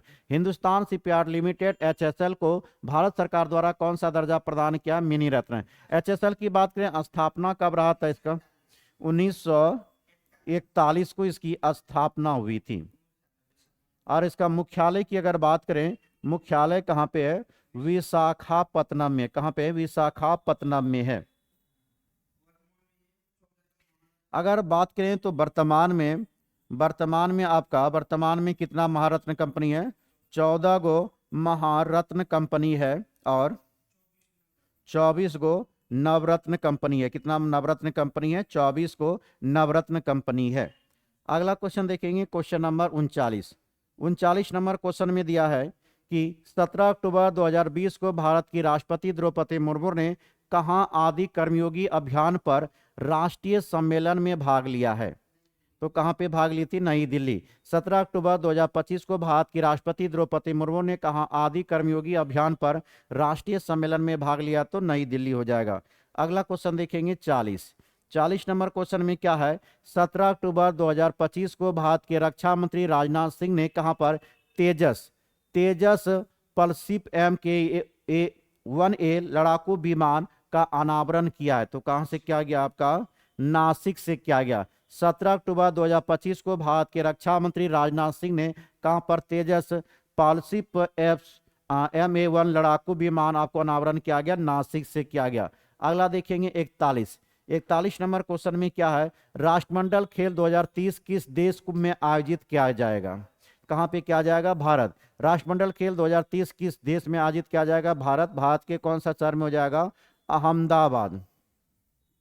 कौन सा शहर में हो जाएगा? अहमदाबाद शहर। अगला क्वेश्चन देखेंगे 42 नंबर। 42 की बात करें, 42 का रहा है समुद्र शक्ति अभ्यास 2025 के संदर्भ में निम्नलिखित कथन पर विचार करें। तो इसमें 14 से 17 अक्टूबर 2025 तक भारतीय नौसैनिक विशाखापत्तनम में श्रीलंका की नौसेना के साथ अभ्यास समुद्र शक्ति 2025 के 5वें संस्करण, नहीं बिल्कुल गलत हो जाएगा। इस अभ्यास में भाग लेने वाली आपका इकाइयों में आईएनएस आपका करवती शामिल होगा। कौन होगा? आईएनएस करवती शामिल किया जाएगा। उसके बाद है इस अभ्यास में हिंद प्रशांत क्षेत्र में स्थिरता और शांति बनाए रखने के लिए दोनों देश के बीच आपका साझा प्रतिबंध को दर्शाता है। तो ऑप्शन कौन बनेगा? 2 और 3, ऑप्शन नंबर हो जाएगा बी सही है। नेक्स्ट क्वेश्चन देखेंगे, क्वेश्चन नंबर 43। 43 में दिया हुआ है कि रेही रिवेल्ट एंड द रीजॉन्स ए फ्यूअर रेही फोर्स नामक पुस्तक किसके द्वारा लिखी गई है? तो किनके द्वारा लिखा गया? अनिल चौहान के द्वारा। किनके द्वारा लिखा गया? अनिल चौहान के द्वारा। नेक्स्ट क्वेश्चन देखेंगे, क्वेश्चन नंबर 44। 44 में दिया हुआ आपका कि गूगल ने भारत में कहां एक अत्याधुनिक एआई सेंटर स्थापित करने की घोषणा किया है? विशाखापत्तनम में। कहां पे? क्या? विशाखापत्तनम। गूगल ने भारत में कहां एक अत्याधुनिक एआई सेंटर स्थापित करने की घोषणा किया? विशाखापत्तनम में। नेक्स्ट क्वेश्चन देखेंगे 45 नंबर। 45 नंबर क्वेश्चन का था अर्थशास्त्र का नोबेल पुरस्कार 2025 से किसे सम्मानित किए जाने की घोषणा की गई है? तो कौन हो जाएगा? जोएल मोकिर भी है, फिलिप भी है और पीटर भी है। तो जोएल, फिलिप और पीटर, यह तीनों को दिया गया। ऑप्शन ए बी सी तीनों हो जाएगा इसमें। नेक्स्ट क्वेश्चन देखेंगे, क्वेश्चन नंबर 46। 46 नंबर क्वेश्चन क्या कह रहा है कि किन भारतीय भाषा को शास्त्रीय भाषा का दर्जा प्राप्त है? तेलुगु, मराठी या आपको बंगाली? तो इसमें तीनों हो जाएगा ना, तेलुगु को भी है, मराठी को भी है और बंगाली को भी दिया गया है। अगला देखेंगे 47 नंबर। 47 में मिलान करने को दिया गया है चंपारण सत्याग्रह। चंपारण सत्याग्रह का संबंध किससे हो जाएगा? डॉक्टर राजेंद्र प्रसाद। चंपारण सत्याग्रह डॉक्टर राजेंद्र प्रसाद। आजाद दस्ता की बात करें तो जयप्रकाश नारायण। आजाद दस्ता से कौन जुड़े हुए थे? जयप्रकाश नारायण। 1940 में बिहार में व्यक्तिगत सत्याग्रह श्याम नारायण सिंह हो जाएगा। कौन हो जाएगा? श्याम नारायण सिंह। किसान सभा बिहार हो जाएगा शाहजहां सरस्वती। कौन हो जाएगा? शाहजहां सरस्वती। तो चंपारण सत्याग्रह की डेट की बात करें तो कब रहा? 1917 में। आजाद दस्ता 1943। आजाद दस्ता की स्थापना कब हुआ? 1943। और किसान सभा अगर देखा जाए बिहार का 1900, किसान सभा बिहार की अगर बात करेंगे तो इसमें आ जाएगा आपका कब हो जाएगा? 1936 में। कब हो जाएगी? 1936। तो क्या देखिए, चंपारण सत्याग्रह 1917, आजाद दस्ता 1943 और बिहार में व्यक्तिगत सत्याग्रह कब रहा? 1940 में। किसान बिहार में सभा कब हुआ था? 1936 में हुआ था।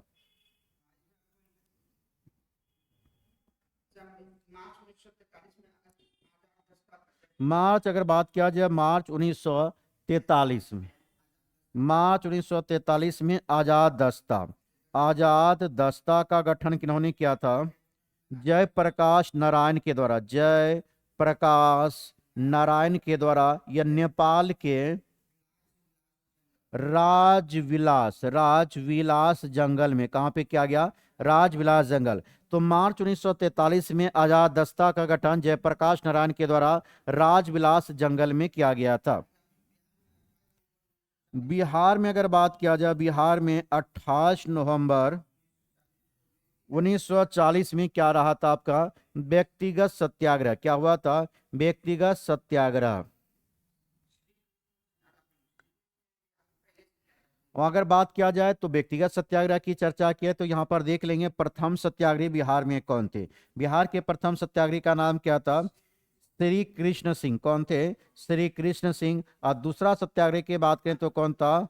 अनुग्रह नारायण सिंह। कौन थे? अनुग्रह नारायण सिंह थे। कौन थे? अनुग्रह नारायण सिंह। तो बिहार में व्यक्तिगत सत्याग्रह कब हुआ? 28 नवंबर 1940 को। और प्रथम सत्याग्रही का नाम क्या था? श्री कृष्ण सिंह। और द्वितीय सत्याग्रही का नाम क्या था बिहार में? अनुग्रह नारायण सिंह। क्या नाम थे? अनुग्रह नारायण सिंह।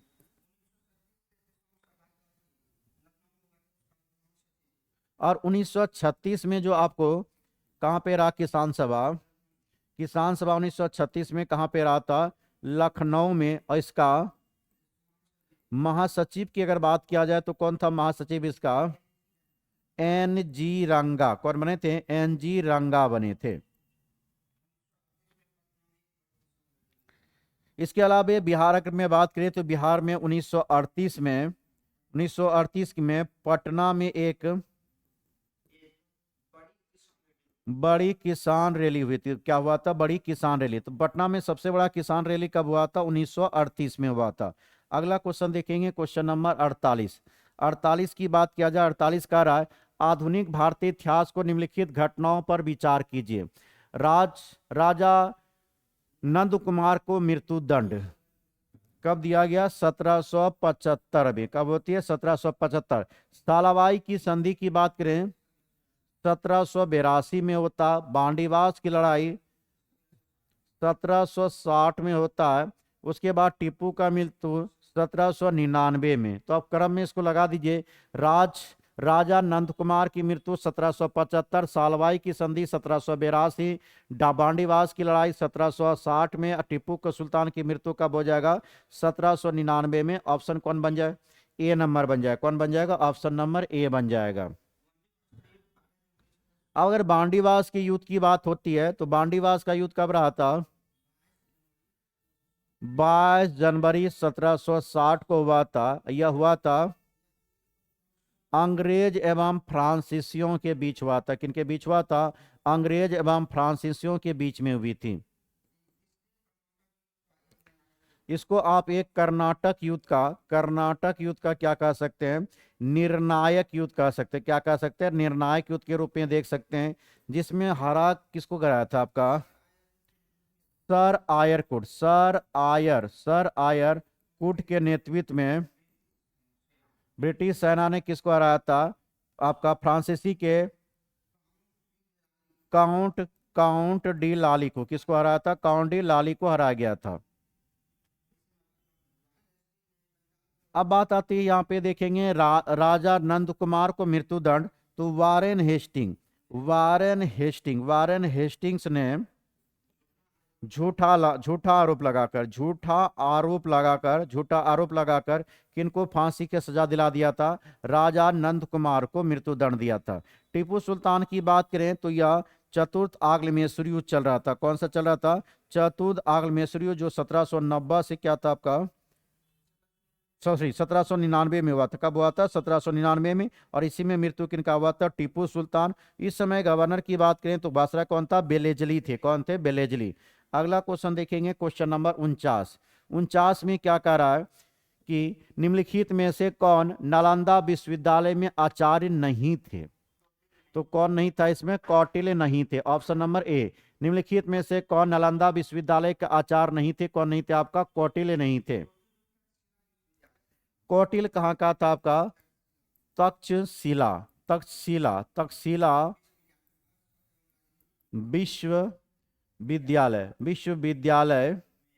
विश्वविद्यालय में आपको अर्थशास्त्र और राजनीतिक विज्ञान के क्या थे? या प्रोफेसर थे। क्या थे? प्रोफेसर थे। तो क्या देखिए, कौटिल्य क्या थे? तक्षशिला विश्वविद्यालय में अर्थशास्त्र एवं राजनीतिक विज्ञान के प्रोफेसर रहे थे। वहीं बात करें नालंदा विश्वविद्यालय की स्थापना किन्होंने किया था? कुमारगुप्त प्रथम ने। किन्होंने किया था? कुमारगुप्त प्रथम के द्वारा किया गया था नालंदा विश्वविद्यालय की स्थापना। इस विश्वविद्यालय की बात करें तो इसमें 8 गो कमरे थे। और व्याख्यान की बात करें, व्याख्यान के लिए 300 छोटे छोटे कमरे बने हुए थे। अब बात करें यहाँ पर कितना स्टूडेंट पढ़ते थे? लगभग 10,000 स्टूडेंट यहाँ पर पढ़ाई करते थे। और इसमें टीचर की संख्या पूछा जाए तो कितना था? 2,000 टीचर हुआ करते। कितना होते थे? 2,000 टीचर थे। या अगर बात किया जाए यहाँ पे ज्ञान की बात करें तो बौद्ध धर्म के अतिरिक्त योगा शास्त्र, चिकित्सा शास्त्र एवं तंत्र विद्या हेतु विद्या, तो इस सारा चीज का यहाँ पर क्या होता है? संचालन किया जाता था। वहीं बात करें तक्षशिला जो थी आपकी, तक्षशिला, तक्षशिला विश्वविद्यालय भारत का प्रथम विश्वविद्यालय था। क्या था? भारत का प्रथम विश्वविद्यालय। तो तक्षशिला विश्वविद्यालय में क्या देखे, तक्षशिला विश्वविद्यालय के अर्थशास्त्र एवं राजनीति विज्ञान के प्रोफेसर कौन रहे? कौटिल्य रहे। नालंदा विश्वविद्यालय किन्होंने बनवाया था? कुमारगुप्त प्रथम ने। उसके बाद अगर बात किया जाए इस विश्वविद्यालय में आपका तक्षशिला विश्वविद्यालय में कितना थे? 8 कमरे और व्याख्यान के लिए 300 छोटे छोटे कमरे थे। 10,000 स्टूडेंट पढ़ाई करते थे। इसमें टीचर की संख्या पूछा जाए तो कितना था? 2,000। इसके बाद तक्षशिला भारत में क्या था? प्रथम विश्वविद्यालय के रूप में जाना जाता है। क्वेश्चन नंबर 50 की बात करें, 50 नंबर क्वेश्चन में है सुभाष चंद्र बोस के बारे में निम्नलिखित में से कौन सा कथन सही है? वह भारतीय राष्ट्रीय कांग्रेस 1938 में त्रिपुरी सत्र का अधिवेशन किया था? नहीं, यह 1900 त्रिपुरी में कहा हुआ था? हरिपुरा में हुआ था। कहाँ पे हुआ था? हरिपुरा। तो ऑप्शन ए गलत हो गया। जनवरी 1941 में वह घर में नजरबंदी में भाग लिए थे। उसके बाद उन्होंने सिंगापुर में 21 अक्टूबर 1943 को भारत की अस्थायी सरकार का भी गठन किया था। तो दोनों कब गठित किया था अस्थायी सरकार? तो 21 अक्टूबर 1943 को। तो सही हो जाएगा कौन? 2 और 3 हो जाएगा। कौन हो जाएगा? 2 और 3।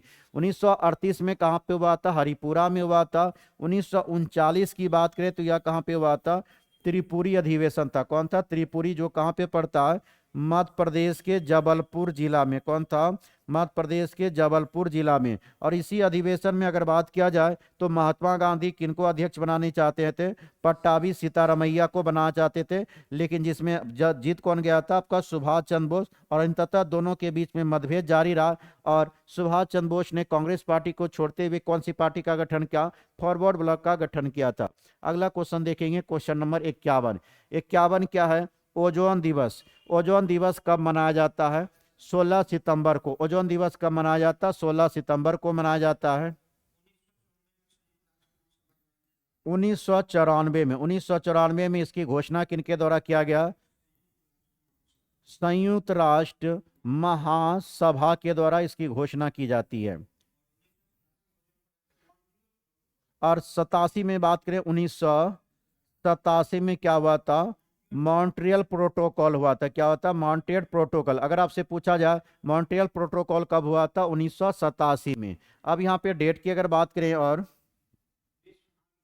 विश्व आर्द्रभूमि दिवस। विश्व आर्द्रभूमि दिवस। विश्व आर्द्रभूमि दिवस कब मनाया जाता है?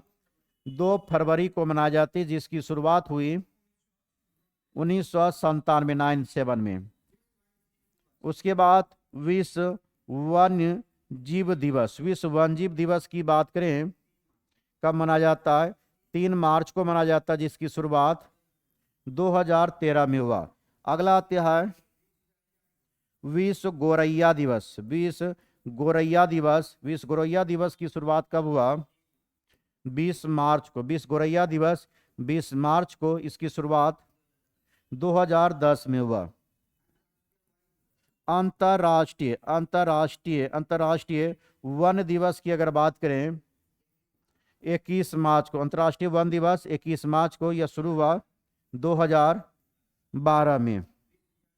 उसके बाद विश्व जल दिवस। विश्व जल दिवस की अगर बात किया जाए, यह कब होता है? 22 मार्च, जिसकी शुरुआत हुआ 1993 में। इसके अलावा अगर बात करें पृथ्वी दिवस। पृथ्वी दिवस मनाने की शुरुआत, पृथ्वी दिवस कब मनाया जाता है? 22 अप्रैल को मनाया जाता है और शुरुआत हुआ 1970 से। अंतर्राष्ट्रीय अंतर्राष्ट्रीय जैव विविधता दिवस। अंतर्राष्ट्रीय जैव विविधता दिवस। अंतर्राष्ट्रीय जैव विविधता दिवस कब मनाया जाता है? 22 मई को। इसकी शुरुआत हुआ 2000 में। कब हुआ? 2000 में। उसके बाद विश्व पर्यावरण दिवस। विश्व पर्यावरण दिवस कब मनाते हैं? 5 जून को। कब मनाया था? 5 जून को शुरुआत हुआ 1972 में। कब हुआ? 1972 में। तो क्या क्या देखिए यहाँ पर, विश्व आर्द्रभूमि दिवस कब मनाया जाता है? 2 फरवरी की, जिसकी शुरुआत 1997 में। विश्व वन्यजीव दिवस आपको 3 मार्च को, जिसकी शुरुआत 2013 में।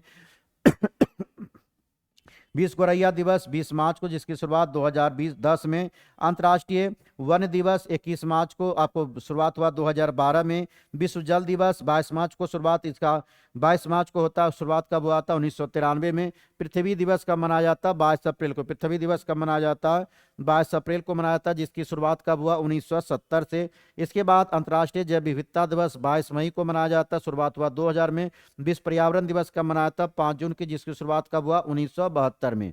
अगला क्वेश्चन देखेंगे 52। 52 में कहा रहा था कि हम या तो भारत को स्वतंत्र करेंगे या अभियान में मर जाएंगे। यह किसने कहा था आपका?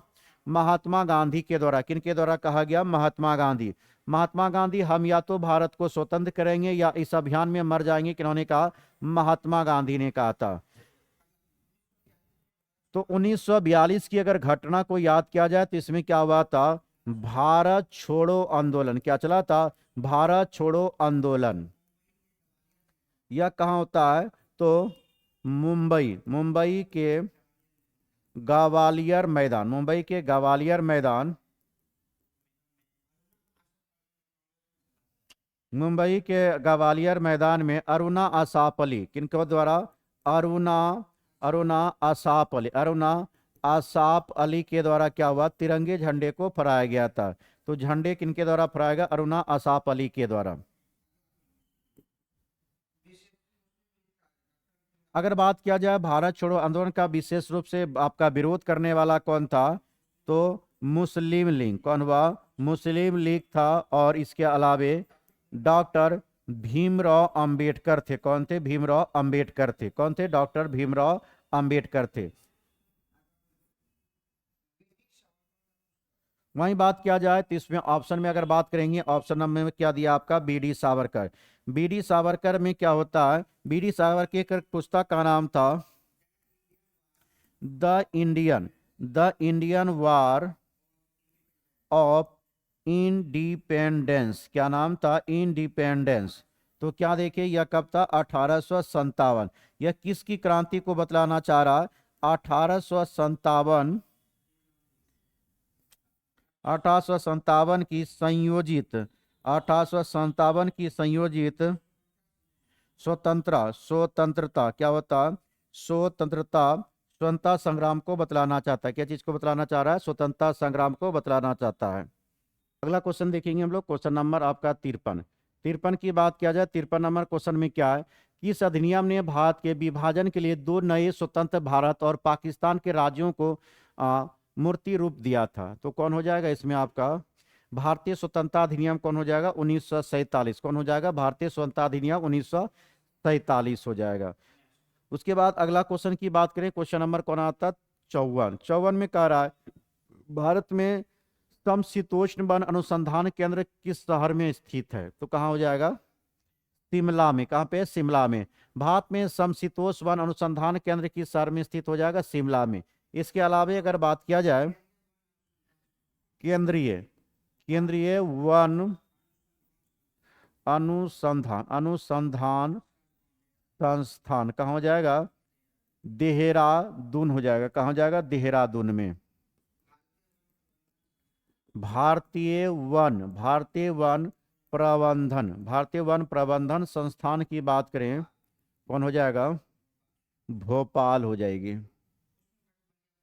उसके बाद उष्ण कटिबंधीय वन अनुसंधान संस्थान की बात करें तो कहाँ होगा? जबलपुर। कहाँ होगा? जबलपुर में। वन अनुवांशिकी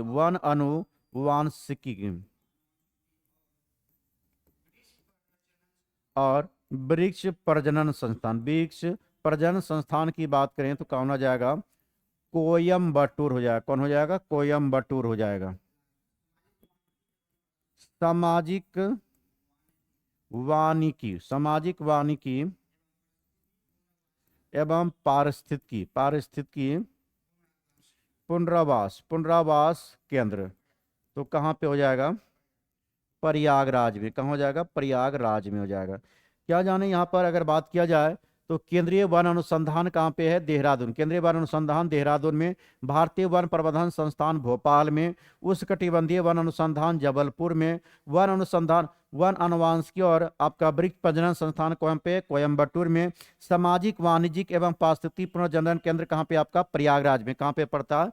प्रयागराज में। अगला क्वेश्चन देखेंगे, क्वेश्चन नंबर 55। 55 में कह रहा है कन्हा नेशनल पार्क स्थित है? कहाँ पे हो जाएगा? मध्य प्रदेश में। कन्हा नेशनल पार्क कहाँ पे है? मध्य प्रदेश में है। इसकी स्थापना की बात करें, कन्हा नेशनल पार्क की स्थापना कब हुआ? 1955 में। कब किया गया? 1955 में। और 1973 में इसको प्रोजेक्ट टाइगर के तहत इसको शामिल किया गया था। इसके बाद अगर बात करें जिम कॉर्बेट कहाँ हो जाएगा? 1936। जिम कॉर्बेट 1936 में कहाँ पे हो जाएगा? जिम कॉर्बेट की बात करें तो 1936 में। जिम कॉर्बेट 1936 में। यह क्या था आपका? पहला जिम कॉर्बेट राष्ट्रीय उद्यान क्या हो जाएगा? यह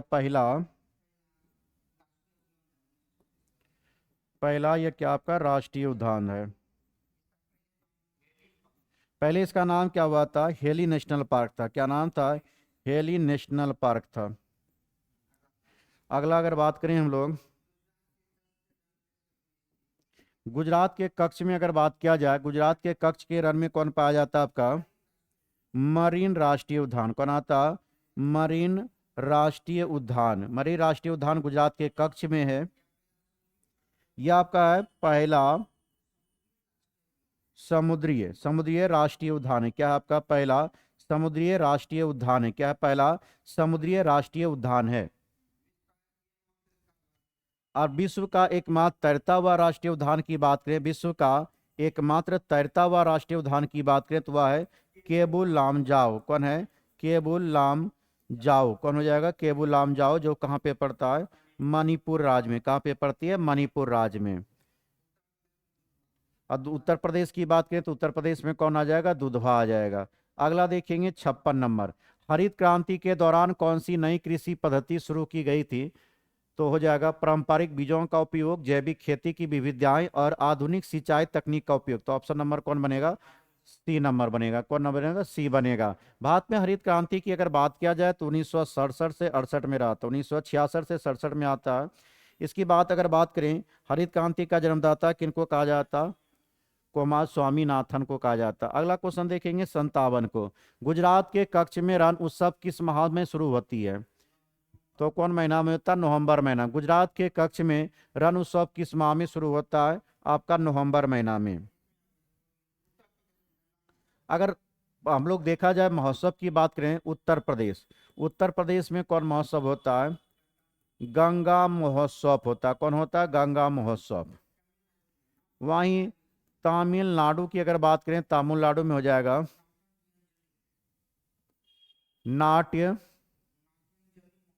नाट्यांजलि महोत्सव हो जाएगा। कौन होएगा? नाट्यांजलि महोत्सव हो जाएगा। कौन हो जाएगा? नाट्यांजलि महोत्सव हो जाएगा। अगर एमपी की बात करें, एमपी में कौन हो जाएगा? खजुराहो महोत्सव। कौन होगा? खजुराहो महोत्सव। एमपी में कौन होता है? खजुराहो महोत्सव। कर्नाटक की अगर बात करें, कर्नाटक में कौन होता है?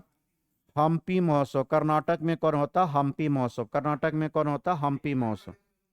और आंध्र प्रदेश की बात करें, आंध्र प्रदेश में कौन होता है? लुम्बिनी महोत्सव। कौन होता है? लुम्बिनी महोत्सव कहाँ पे होती है? आंध्र प्रदेश में। अगला क्वेश्चन देखेंगे, क्वेश्चन नंबर 58। 58 नंबर क्वेश्चन में क्या दिया है? 58 नंबर क्वेश्चन में है कि भारत का महान्यायवादी को कानूनी सलाह प्रदान करता है। तो कौन प्रदान करता है?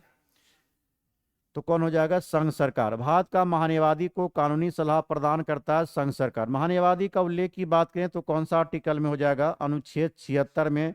वर्तमान में महान्यायवादी अभी कौन है आपका? आर वेंकट रमनी। कौन है? आर वेंकट रमनी है।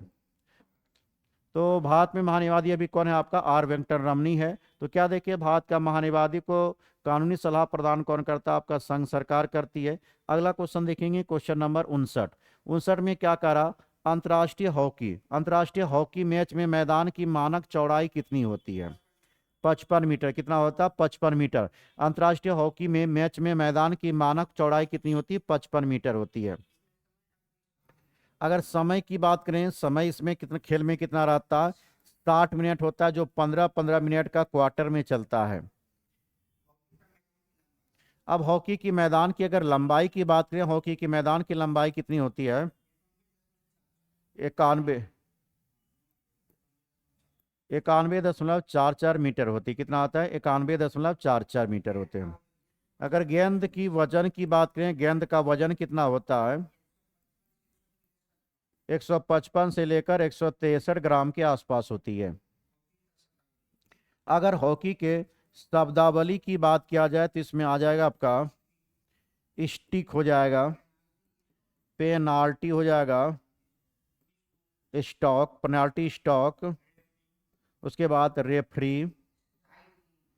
ये सारा किसका हो जाएगा आपका? तो यह हॉकी का हो जाएगा। वहीं पर अगला क्वेश्चन की बात करें, क्वेश्चन नंबर 60 नंबर क्वेश्चन में क्या दिया हुआ है कि भारत सरकार अधिनियम 1935 में संघ और प्रांत के बीच शक्तियों का विभाजन की कितनी सूची प्रदान की गई? कितना सूची था? 3 सूची, जिसमें कौन आ जाएगा? संघ सूची, राज्य सूची और कौन था? समवर्ती सूची। संघ सूची पर कानून कौन बनाएगी? तो संघ बनाएगी। राज्य सरकार पर, राज्य पे कौन कराएगा? राज्य का कानून बनाएगा। समावर्ती पर केंद्र और राज्य दोनों बनाएगा। लेकिन एक ही विषय पर दोनों कानून बनाए तो किनका कानून प्रभावी होगा? केंद्र सरकार का कानून प्रभावी होगा। टोटल अगर अनुसूची की बात करें, टोटल अनुसूची की संख्या कितना? अभी 12 अनुसूची। कितना अनुसूची है? 12 अनुसूची है। 9वीं अनुसूची की बात करें तो इसको 1951 में जोड़ा गया था। भूमि सुधार, किसमें था? भूमि सुधार। उसके बाद 52वें संविधान संशोधन 1985 के द्वारा कौन सा अनुसूची जोड़ा गया? 10वीं अनुसूची को जोड़ा गया, जो किससे संबंधित था? दल बदल से संबंधित था। उसके बाद बात करें आपका 73वें संविधान संशोधन 1993 के द्वारा आपको 11वीं अनुसूची जोड़ा गया, जो किससे संबंधित था? आपको पंचायती राज से संबंधित था। 74वें संविधान संशोधन 1993 के द्वारा 12वीं अनुसूची जोड़ा गया, जो किससे संबंधित था? नगर पालिका संबंधित था। किससे था? नगर पालिका से। अगला क्वेश्चन अगला क्वेश्चन की बात करें, क्वेश्चन 61 में जनगणना 2011 के अनुसार निम्नलिखित में से किस उत्तरी राज्य की साक्षरता दर सबसे अधिक है? तो किसका हो जाएगा इसका? आपका हिमाचल प्रदेश। किसका हो जाएगा? हिमाचल प्रदेश। जनगणना 2011 के अनुसार निम्नलिखित में से किस उत्तरी राज्य में साक्षरता दर सबसे अधिक है? तो कहाँ हो जाएगा? हिमाचल प्रदेश। अगला देखेंगे 62 नंबर। 62 नंबर क्वेश्चन क्या कह रहा है? विष्णु पुराण के अनुसार चंद्रगुप्त मौर्य की माता कौन थी? तो मुरा थी। कौन थी? मुरा, जो एक शिकारी की पुत्री थी। क्या था? एक शिकारी की पुत्री। तो विष्णु पुराण के अनुसार चंद्रगुप्त मौर्य की माता का नाम क्या था? मुरा, जो एक शिकारी आपका कौन थी? पुत्री थी। चंद्रगुप्त मौर्य की बात करें, या कौन वंश का संस्थापक था? तो मौर्य वंश के संस्थापक। मौर्य वंश के संस्थापक कौन थे? चंद्रगुप्त मौर्य, जो 322 ईसा पूर्व में क्या हुआ था? गद्दी पर बैठा था। यह गद्दी पर कब बैठा था? 322 ईसा पूर्व में। अगर इनके गुरुजी का नाम बात करें तो क्या था? चाणक्य। इनके गुरु का नाम क्या था? चाणक्य। अगर इनकी विस्तार की बात किया जाए, इनके साम्राज्य का विस्तार उत्तर से पश्चिम तक कहां से कहां हो जाएगा आपका? अफगानिस्तान। अफगानिस्तान से लेकर कहां तक था? बंगाल तक। अब वहीं उत्तर से लेकर आपको दक्षिण की बात करें, कश्मीर से लेकर कहां तक था? कर्नाटक। कश्मीर से लेकर कहां तक था? कर्नाटक तक। चंद्रगुप्त मौर्य की बात किया जाए, यह कौन सी धर्म को मानता था? तो यह जैन धर्म का अनुयायी था। किसका अनुयायी था? जैन धर्म का अनुयायी था। और जिनका गुरु कौन था? भद्रबाहु। कौन था? भद्रबाहु थे। अगला क्वेश्चन देखेंगे, क्वेश्चन नंबर आपका 63। 63 नंबर क्वेश्चन क्या कहता है? 63 नंबर क्वेश्चन में कह रहा है कि कथन दिए गए को चुनना है। तो कथन ए में क्या है? संतृप्त काल में भूमि को मोटे तौर पे 2 भागों में विभाजित किया जाता है, जिसको क्या कहा जाता है? खालसा या जागीरें। तो ये तो इसमें सही है आपका। संतुलित काल में भूमि को मोटे तौर पे आपको क्या कहा जाता था? खालसा या जागीरें कहा जाता है। ये कथन सही है। जागीरों में राजवंश के नियंत्रण में आने वाली भूमि शामिल होती थी। नहीं। तो इसमें कौन हो जाएगा? ऑप्शन नंबर बी बनेगा। ए सही है और कौन गलत है? आर गलत है। अगला क्वेश्चन देखेंगे, क्वेश्चन नंबर 64। 64 नंबर क्वेश्चन क्या कह रहा है? निम्नलिखित में से क्या समांतर नदी के ऊपरी भाग में बनता है? तो क्या बनता है आपका? तंग घाटी। कौन बनती है? आपका तंग घाटी। निम्नलिखित में से क्या समांतर नदी के ऊपरी भागों में बनती है? तो तंग घाटी। अब जानेंगे तंग घाटी होता क्या है। या पहाड़ों एवं चट्टानों, पहाड़ एवं चट्टानों के बीच सकरी सकरी होती है, और जिसका ढलान क्या जिसमें आपको क्या होता, पूरी तरह से ढलान पाई जाती है। त्रंग घाटी को अगर बात करें, इसको आपको गौर्ज कहा जाता है। क्या कहा जाता है? गौर्ज के नाम से जाना जाता है। किस नाम से जाना जाता है? गौर्ज। तंग घाटी को आप क्या कहते हैं? गौर्ज के नाम से भी जाना जाता है। इसका अगर एग्जाम्पल की बात करें तो तीन गौर्ज का निर्माण होती है। सिंधु नदी, सिंधु नदी कौन सी गौर्ज का निर्माण करती है? तो यह सिंधु गौर्ज का निर्माण करती है, गिलगित के पास सिंधु गौर्ज का निर्माण करती है। उसके बाद दूसरा आता है आपका सतलज नदी। दूसरा कौन आता है? सतलज नदी। यह कौन सी गौर्ज का निर्माण करती है? सिपकिला गौर्ज का निर्माण करती है। किसका निर्माण करती है? सिपकिला गौर्ज का निर्माण करती है। तीसरा आता है आपका ब्रह्मपुत्र नदी। कौन आती है? ब्रह्मपुत्र नदी। ये आपको दिहांग गौर्ज का निर्माण करती है। किस गौर्ज का निर्माण करती है? दिहांग गौर्ज का निर्माण करती है। अगला क्वेश्चन देखेंगे, क्वेश्चन नंबर 65। 65 में कह रहा है, 65 में दिया है, योजना आयोग में प्रधानमंत्री की भूमिका क्या थी?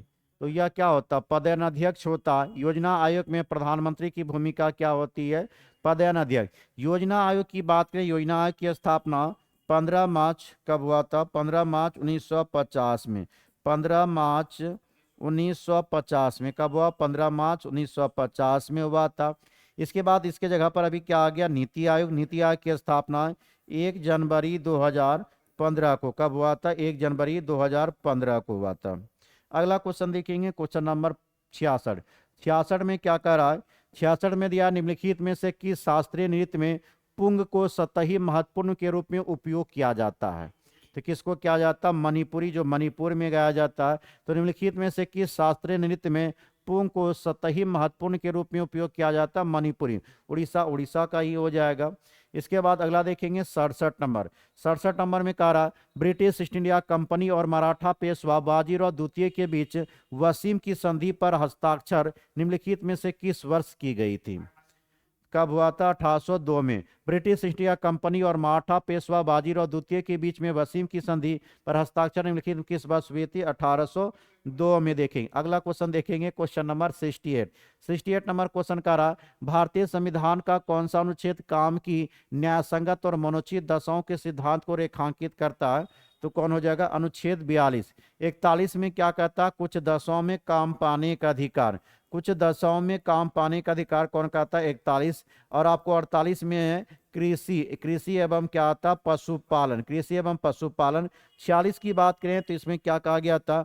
SC ST के शिक्षा की चर्चा किसमें किया गया? आपका 46 में। अगला क्वेश्चन देखेंगे 69। 69 में दिया है, ब्रह्मपुत्र नदी निम्नलिखित में से किस देश में नहीं बहती है? तो ब्रह्मपुत्र नदी मुख्यतः 3 देश में बहती है। एक तो आपको हो जाएगा ब्रह्मपुत्र नदी चीन, चीन भारत और बांग्लादेश। कौन हो जाएगा? बांग्लादेश हो जाएगा। इसकी लंबाई कुल 2900 किलोमीटर है। तो क्या देखिए इसमें आपको कौन नहीं बहता है? तो नेपाल देश में यह नहीं बहती है। अगर ब्रह्मपुत्र की बात करें तो यह आपको तिब्बत के मानसरोवर के चुंग आपका चेमायुंग डुंग ग्लेशियर से निकलती है। तिब्बत के मानसरोवर के चेमायुंग डुंग ग्लेशियर से कौन निकलती है? ब्रह्मपुत्र नदी का उद्गम होती है। अगर बात कहा जाए तो अरुणाचल प्रदेश में, अरुणाचल प्रदेश में इसको किस नाम से आता? दिहांग कहा जाता है। क्या कहा जाता है? दिहांग कहा जाता है। वहीं असम में क्या कहा जाता है? इनको ब्रह्मपुत्र ही क्या कहा जाता है? क्या कहता है? ब्रह्मपुत्र। लेकिन बांग्लादेश में बात किया जाए इसको क्या कहता? जमुना के नाम से जाना था। किस नाम से जाना जाता है? जमुना। अगला क्वेश्चन देखेंगे, क्वेश्चन नंबर 70। 70 नंबर क्वेश्चन में क्या है? प्राकृतिक के कच्चे माल के निष्कासन में कौन सा उद्योग सम्मिलित है? तो कौन हो जाएगा इसमें? विनिर्माण उद्योग, निष्कासन उद्योग, या तो कौन हो जाएगा इसमें? ऑप्शन नंबर बी हो जाएगा। तो प्राकृतिक के कच्चे माल के निर्माण में कौन सा उद्योग सम्मिलित है? तो निष्कासन उद्योग हो जाएगा। इसमें अगर प्रथम की बात करें तो इसमें प्रथम आपको कौन कौन आ जाएगा? कृषि हो जाएगा, खनन हो जाएगा, मत्स्य पालन हो जाएगा एवं वानिकी। ये सब किस में आ जाएगा? प्रथम में आ जाएगा। अगला देखेंगे, पढ़ते रहिए तब तक। 71 नंबर, 71 नंबर क्या कहता है? ऋग्वेद में गंगा नदी का उल्लेख कितने बार किया गया है? ऋग्वेद में गंगा नदी का उल्लेख कितने बार किया गया? एक बार। कितने बार किया गया? एक बार किया गया। अब यहाँ पर इसको जानेंगे हम लोग। वैदिक वैदिक संहिता, अगर वैदिक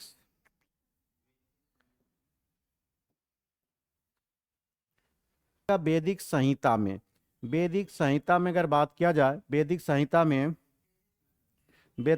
में कुल 33 नदियों का उल्लेख किया गया। कितना नदियों का उल्लेख किया गया? 33 नदियों का उल्लेख किया गया।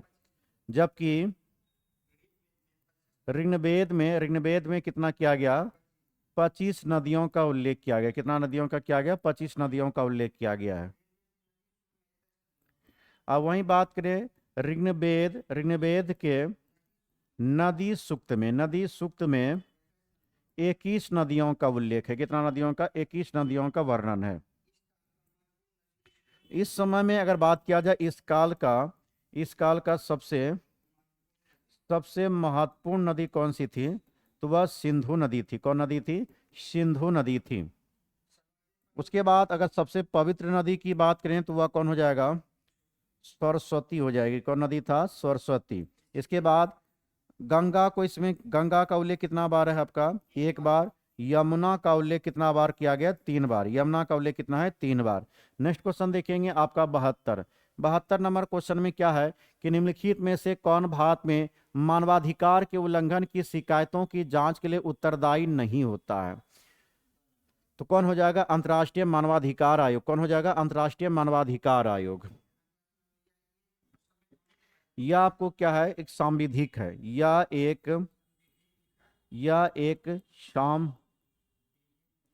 सांविधिक निकाय। क्या है? एक सांविधिक, मतलब यह संवैधानिक निकाय नहीं है। संवैधानिक निकाय का मतलब क्या हो गया? इसका संविधान में उल्लेख कहीं पर नहीं किया गया है। अगर स्थापना गठन की बात किया जाए, 12 अक्टूबर 1993 में किया गया था। कब किया गया था? 12 अक्टूबर 1993 में किया गया था। इसका अगर वर्तमान अध्यक्ष की बात करें, इसका वर्तमान अध्यक्ष कौन है आपका? बी रामा सुब्रमण्यम था। कौन था? बी रामा सुब्रमण्यम हो जाएगा। अगला क्वेश्चन देखेंगे, क्वेश्चन नंबर 73 नंबर क्वेश्चन क्या कह रहा? भारत में कोयला खदान का राष्ट्रीयकरण किस समयावधि में किया गया था? तो कौन हो जाएगा? 1971-75 में। कब किया गया था? 1971-75 में। नेक्स्ट क्वेश्चन देखेंगे 74 में कह रहा इंडोनेशिया की मुद्रा क्या है आपका? तो कौन हो जाएगा? रुपया हो जाएगा। कौन हो जाएगा? रुपया हो जाएगा। इसके अलावा अगर हम लोग बात करें थाईलैंड का कौन हो जाएगा? बाहत हो जाएगा। वहीं ईरान की मुद्रा की बात करें, ईरान का क्या हो जाएगा? रियाल हो जाएगा। इराक की अगर बात करें, इराक का क्या होगा? दिनार होगा। और उसके बाद किर्गिस्तान की बात करें, सोम हो जाएगा मुद्रा। वहीं तुर्की की बात करें, तुर्की का कौन हो जाएगा? लीरा। कौन हो जाएगा? लीरा। अगला क्वेश्चन देखेंगे तो क्या देखिए, थाईलैंड का आपका क्या हुआ? बाहत। ईरान का क्या हुआ? रियाल। इराक का दिनार। किर्गिस्तान का सोम। तुर्की का लीरा। अगला क्वेश्चन देखेंगे 75 नंबर। 75 नंबर क्वेश्चन क्या कहता है कि भारत में मुद्रास्फीति से मापा जाता है। क्या हो जाएगा इसमें? तो उपभोक्ता मूल्य सूचकांक। क्या हो जाएगा? उपभोक्ता मूल्य सूचकांक। ऑप्शन नंबर कौन बनेगा? ऑप्शन नंबर बी हो जाएगा। नेक्स्ट क्वेश्चन देखेंगे, क्वेश्चन नंबर 76 में कह रहा है संसद में कितने प्रकार की समितियां होती है? कितने प्रकार की होती है? 2 प्रकार की। संसद में कितने प्रकार की समितियां होती है? 2 प्रकार का। एक क्या होता है? अस्थाई होती है। दूसरा क्या होती है? अस्थाई समिति होती है। अस्थाई समिति वह होती है जो कि प्रत्येक वर्ष इसमें सदस्यों का चयन किया जाता है। और अस्थाई समिति क्या होता है कि इसमें किसी खास विषय के लिए जो गठित किया जाता है और काम पूरा होने पर उस समिति को विघटित कर दी जाती है, उसी को क्या कहा जाता है? अस्थाई समिति के नाम से जाना जाता है। अगला क्वेश्चन देखेंगे 77 की बात किया जाए, 77 में कौन आता है आपका? भारत राज्यों का संघ है। संघ की वास्तविक कार्यकारी शक्ति निहित होती है किसमें होगा? प्रधानमंत्री। वास्तविक कार्यकारी की बात करें तो प्रधानमंत्री में, नाम मात्र में कौन हो जाएगा आपका, राष्ट्रपति हो जाएगा। नेक्स्ट क्वेश्चन देखेंगे, क्वेश्चन नंबर 78। निम्नलिखित में से किस देश में टिग्रिस नदी बहती है? तो कहाँ पे बहती है? इराक में। निम्नलिखित में से किस नदी में टिग्रिस नदी बहती है? इराक में। अगर बात करें बगदाद, बगदाद की अगर बात करें, बगदाद जो है आपका इराक की क्या है, एक सांस्कृतिक नगर है। क्या है? एक सांस्कृतिक नगर, ऐतिहासिक संस्कृति नगर के नाम से जाना जाता है। कौन? आपका बगदाद।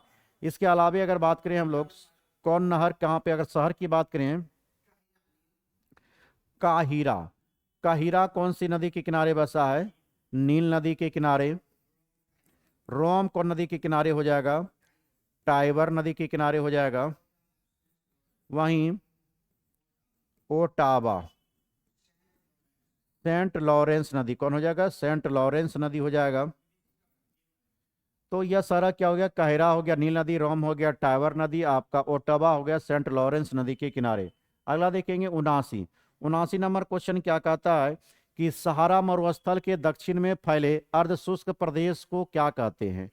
तो क्या कहा जाता है? साहिल कहे जाते। क्या कहते हैं? साहिल कहे जाते हैं।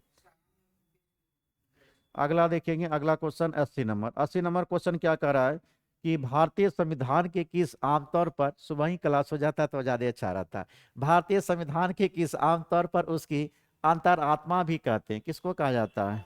मौलिक अधिकार को। किसको कहा जाता है? मौलिक अधिकार, जिसका उल्लेख कहाँ पे है? भाग 3 में। कहाँ हो जाएगा? भाग 3 अनुच्छेद 12 से 35 हो जाएगा। मौलिक कर्तव्य कहाँ पे आ जाएगा?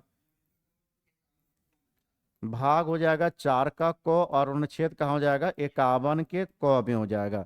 राजकीय नीति निषेध की बात करें, भाग 4 में हो जाएगा, और अनुच्छेद क्या हो जाएगा? 36 से 51 में हो जाएगा। क्या हो जाएगा? 36 से 51 में। अगला क्वेश्चन देखेंगे 81। 81 नंबर क्वेश्चन क्या कहता है? निम्नलिखित में से कौन कौन से भारतीय सरकार का अंग है? तो कौन हो जाएगा इसमें? विधायिका हो जाएगा, कार्यपालिका हो जाएगा, और न्यायपालिका। तो टोटल कितना अंग होती है सरकार का? 3 अंग होता है। विधि बनाने का काम विधायिका, उसको लागू करने का काम कार्यपालिका, उसकी समीक्षा करने का अधिकार किनका होता है? न्यायपालिका। ऑप्शन कौन बनेगा? ऑप्शन नंबर सी बनेगा। नेक्स्ट क्वेश्चन देखेंगे 82। 82 नंबर क्वेश्चन क्या कह रहा है? किस खेल में प्रसिद्ध गोल्डन बॉल अवार्ड प्रस्तुत किया जाता? किसमें किया जाता? फुटबॉल में। तो क्या देखिए किस खेल में प्रसिद्ध गोल्ड बॉल अवार्ड प्रस्तुत किया जाता? फुटबॉल। थोड़ा सा जान ले यहाँ पे कौन कौन खेल से कौन कौन संबंधित हो जाएगा आपका। फुटबॉल से कहेंगे तो कौन हो जाएगा? DCM trophy. और कौन हो जाएगा? Durand cup. कौन हो जाएगा? Durand cup.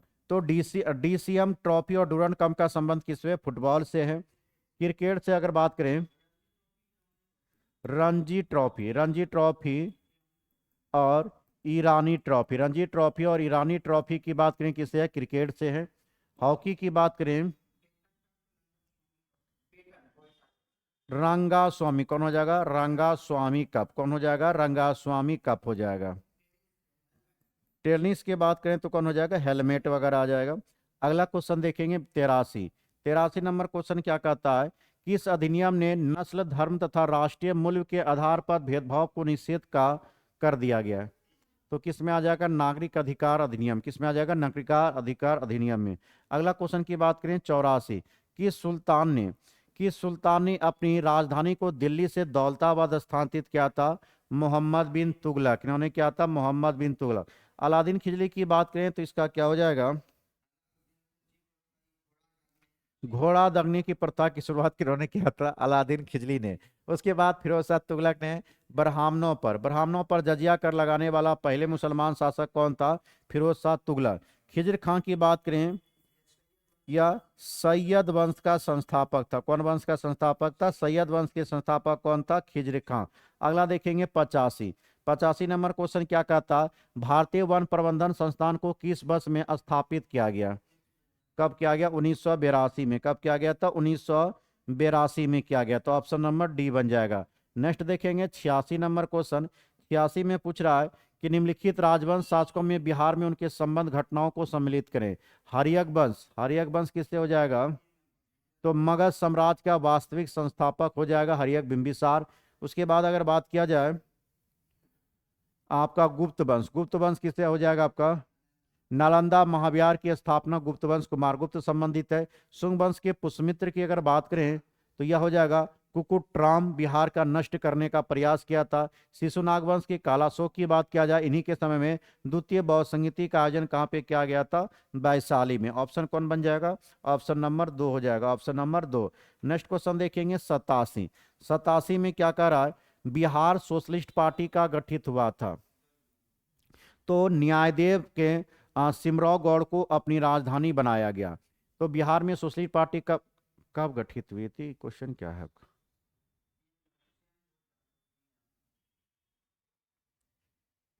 तो बिहार की सोशलिस्ट पार्टी का गठित हुआ था न्यायदेव के सिमरौगढ़ में अपनी राजधानी बना के। इसमें अगर बात करेंगे न्यायदेव की चर्चा किया जाए तो यह कर्नाड वंश के संस्थापक थे। कौन वंश के थे? कर्नाड वंश के संस्थापक थे। कर्नाड वंश के संस्थापक आपका कौन था? न्यायदेव। कर्नाड वंश का अंतिम राजा की बात करें, कौन था आपका? हरि सिंह थे। कौन थे? हरि सिंह थे। नेक्स्ट क्वेश्चन देखेंगे, क्वेश्चन नंबर आपका 88। 88 में क्या आपका कि बिहार में पंचायती निकायों में महिला को 50% आरक्षण किस वर्ष प्रदान किया गया? 2006 में। कब किया गया था? 2006 में। अगला क्वेश्चन देखेंगे 89। 89 में है कि पटना को अपने मुख्य केंद्र के रूप में उपयोग करते हुए बहावी आंदोलन का प्राथमिक उद्देश्य क्या प्रतीत होती है? तो क्या हो जाएगा? ब्रिटिश सत्ता को समाप्त कर मुस्लिम शासन पुनः स्थापित करना था। क्या था? ब्रिटिश सत्ता को समाप्त कर मुस्लिम शासन पुनः स्थापित करना था। अगला देखेंगे 90 नंबर। 90 नंबर की अगर बात किया जाए तो शेरशाह सूरी और मुगल सम्राट अकबर दोनों ने भू राजस्व प्रणाली में सुधार किया। शेरशाह की जद प्रणाली और अकबर की दहसाल प्रणाली के बीच मुख्य समानता क्या थी? तो इसका इन दोनों प्रणाली में भूमि की पैमाइश और उपज के आधार पर राजस्व का निर्धारण किया गया। तो ऑप्शन नंबर कौन बन जाएगा? C number. नेक्स्ट क्वेश्चन देखेंगे, क्वेश्चन नंबर 91। 91 में मिलान करने को दिया है कि आपका बलसुंदरी मिट्टी, बलसुंदरी मिट्टी कहाँ पे पाई जाती है बिहार में? तो कहाँ पे हो जाएगा? सहरसा, दरभंगा, मुजफ्फरपुर और सारण जिला में। पुरानी जलोढ़ अर्थात बांगर मिट्टी कहाँ पाया था? तो यह गया, पटना, रोहतास और दक्षिण भाग में। लाल और पीली मिट्टी की बात करें तो यह गया, औरंगाबाद, जमुई और दक्षिणी सीमांत क्षेत्र में हो जाएगा। और दलदली मिट्टी कहाँ हो जाएगा? पश्चिमी चंपारण, किशनगंज में। ऑप्शन बनेगा आपका, या आपका एक का दो हुआ ना, एक का दो, 2 नंबर, ऑप्शन नंबर बी हो जाएगा। क्वेश्चन नंबर 92 की बात करें तो बिहार में मानसून, बिहार में मानसून और वर्षा के संबंध में लिखित में से कौन सा कथन सही है?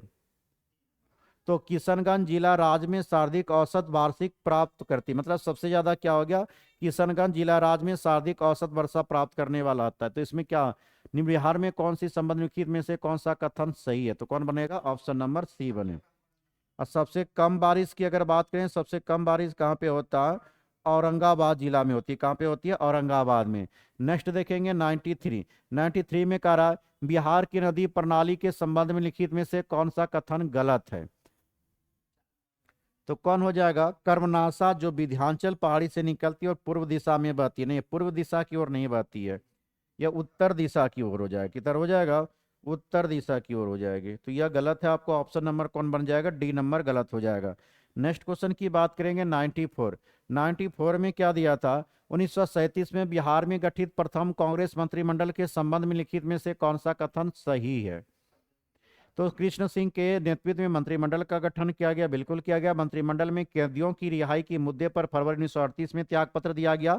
और इस मंत्रिमंडल ने बिहार आपको टेनेंसी अमेंडमेंट एक्ट को भी पारित किया। तो इसमें सभी क्या आपका सही है। नेक्स्ट क्वेश्चन देखेंगे, क्वेश्चन नंबर 95। 95 में क्या दिया हुआ?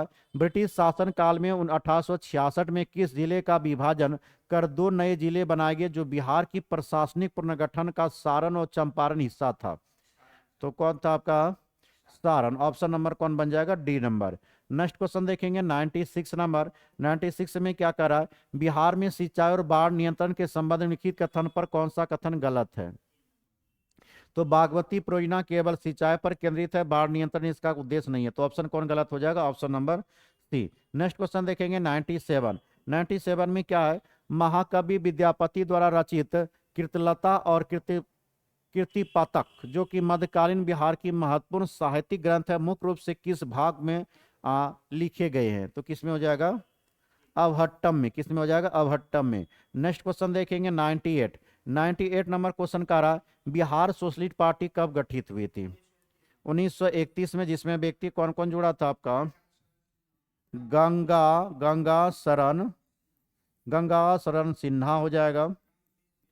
राम राम वृक्ष बेनीपुरी बेनीपुरी और हो जाएगा रामानंद मिश्रा। और कौन था? रामानंद मिश्रा शामिल थे। अगला क्वेश्चन देखेंगे, क्वेश्चन नंबर 99। 99 में क्या कह रहा है? बिहार के किस क्षेत्र में फतेह शाही विद्रोह हुआ था? तो कहाँ पे हुआ था? सारण में। कहाँ पे हुआ था? सारण। ऑप्शन नंबर सी बनेगा। नेक्स्ट क्वेश्चन देखेंगे, लास्ट आपको जो है 100 नंबर क्वेश्चन में है कि बिहार में खनिज उत्पाद के संदर्भित कथन पर विचार करें। तो रोहतास में पाराइट का सर्वाधिक भंडार है।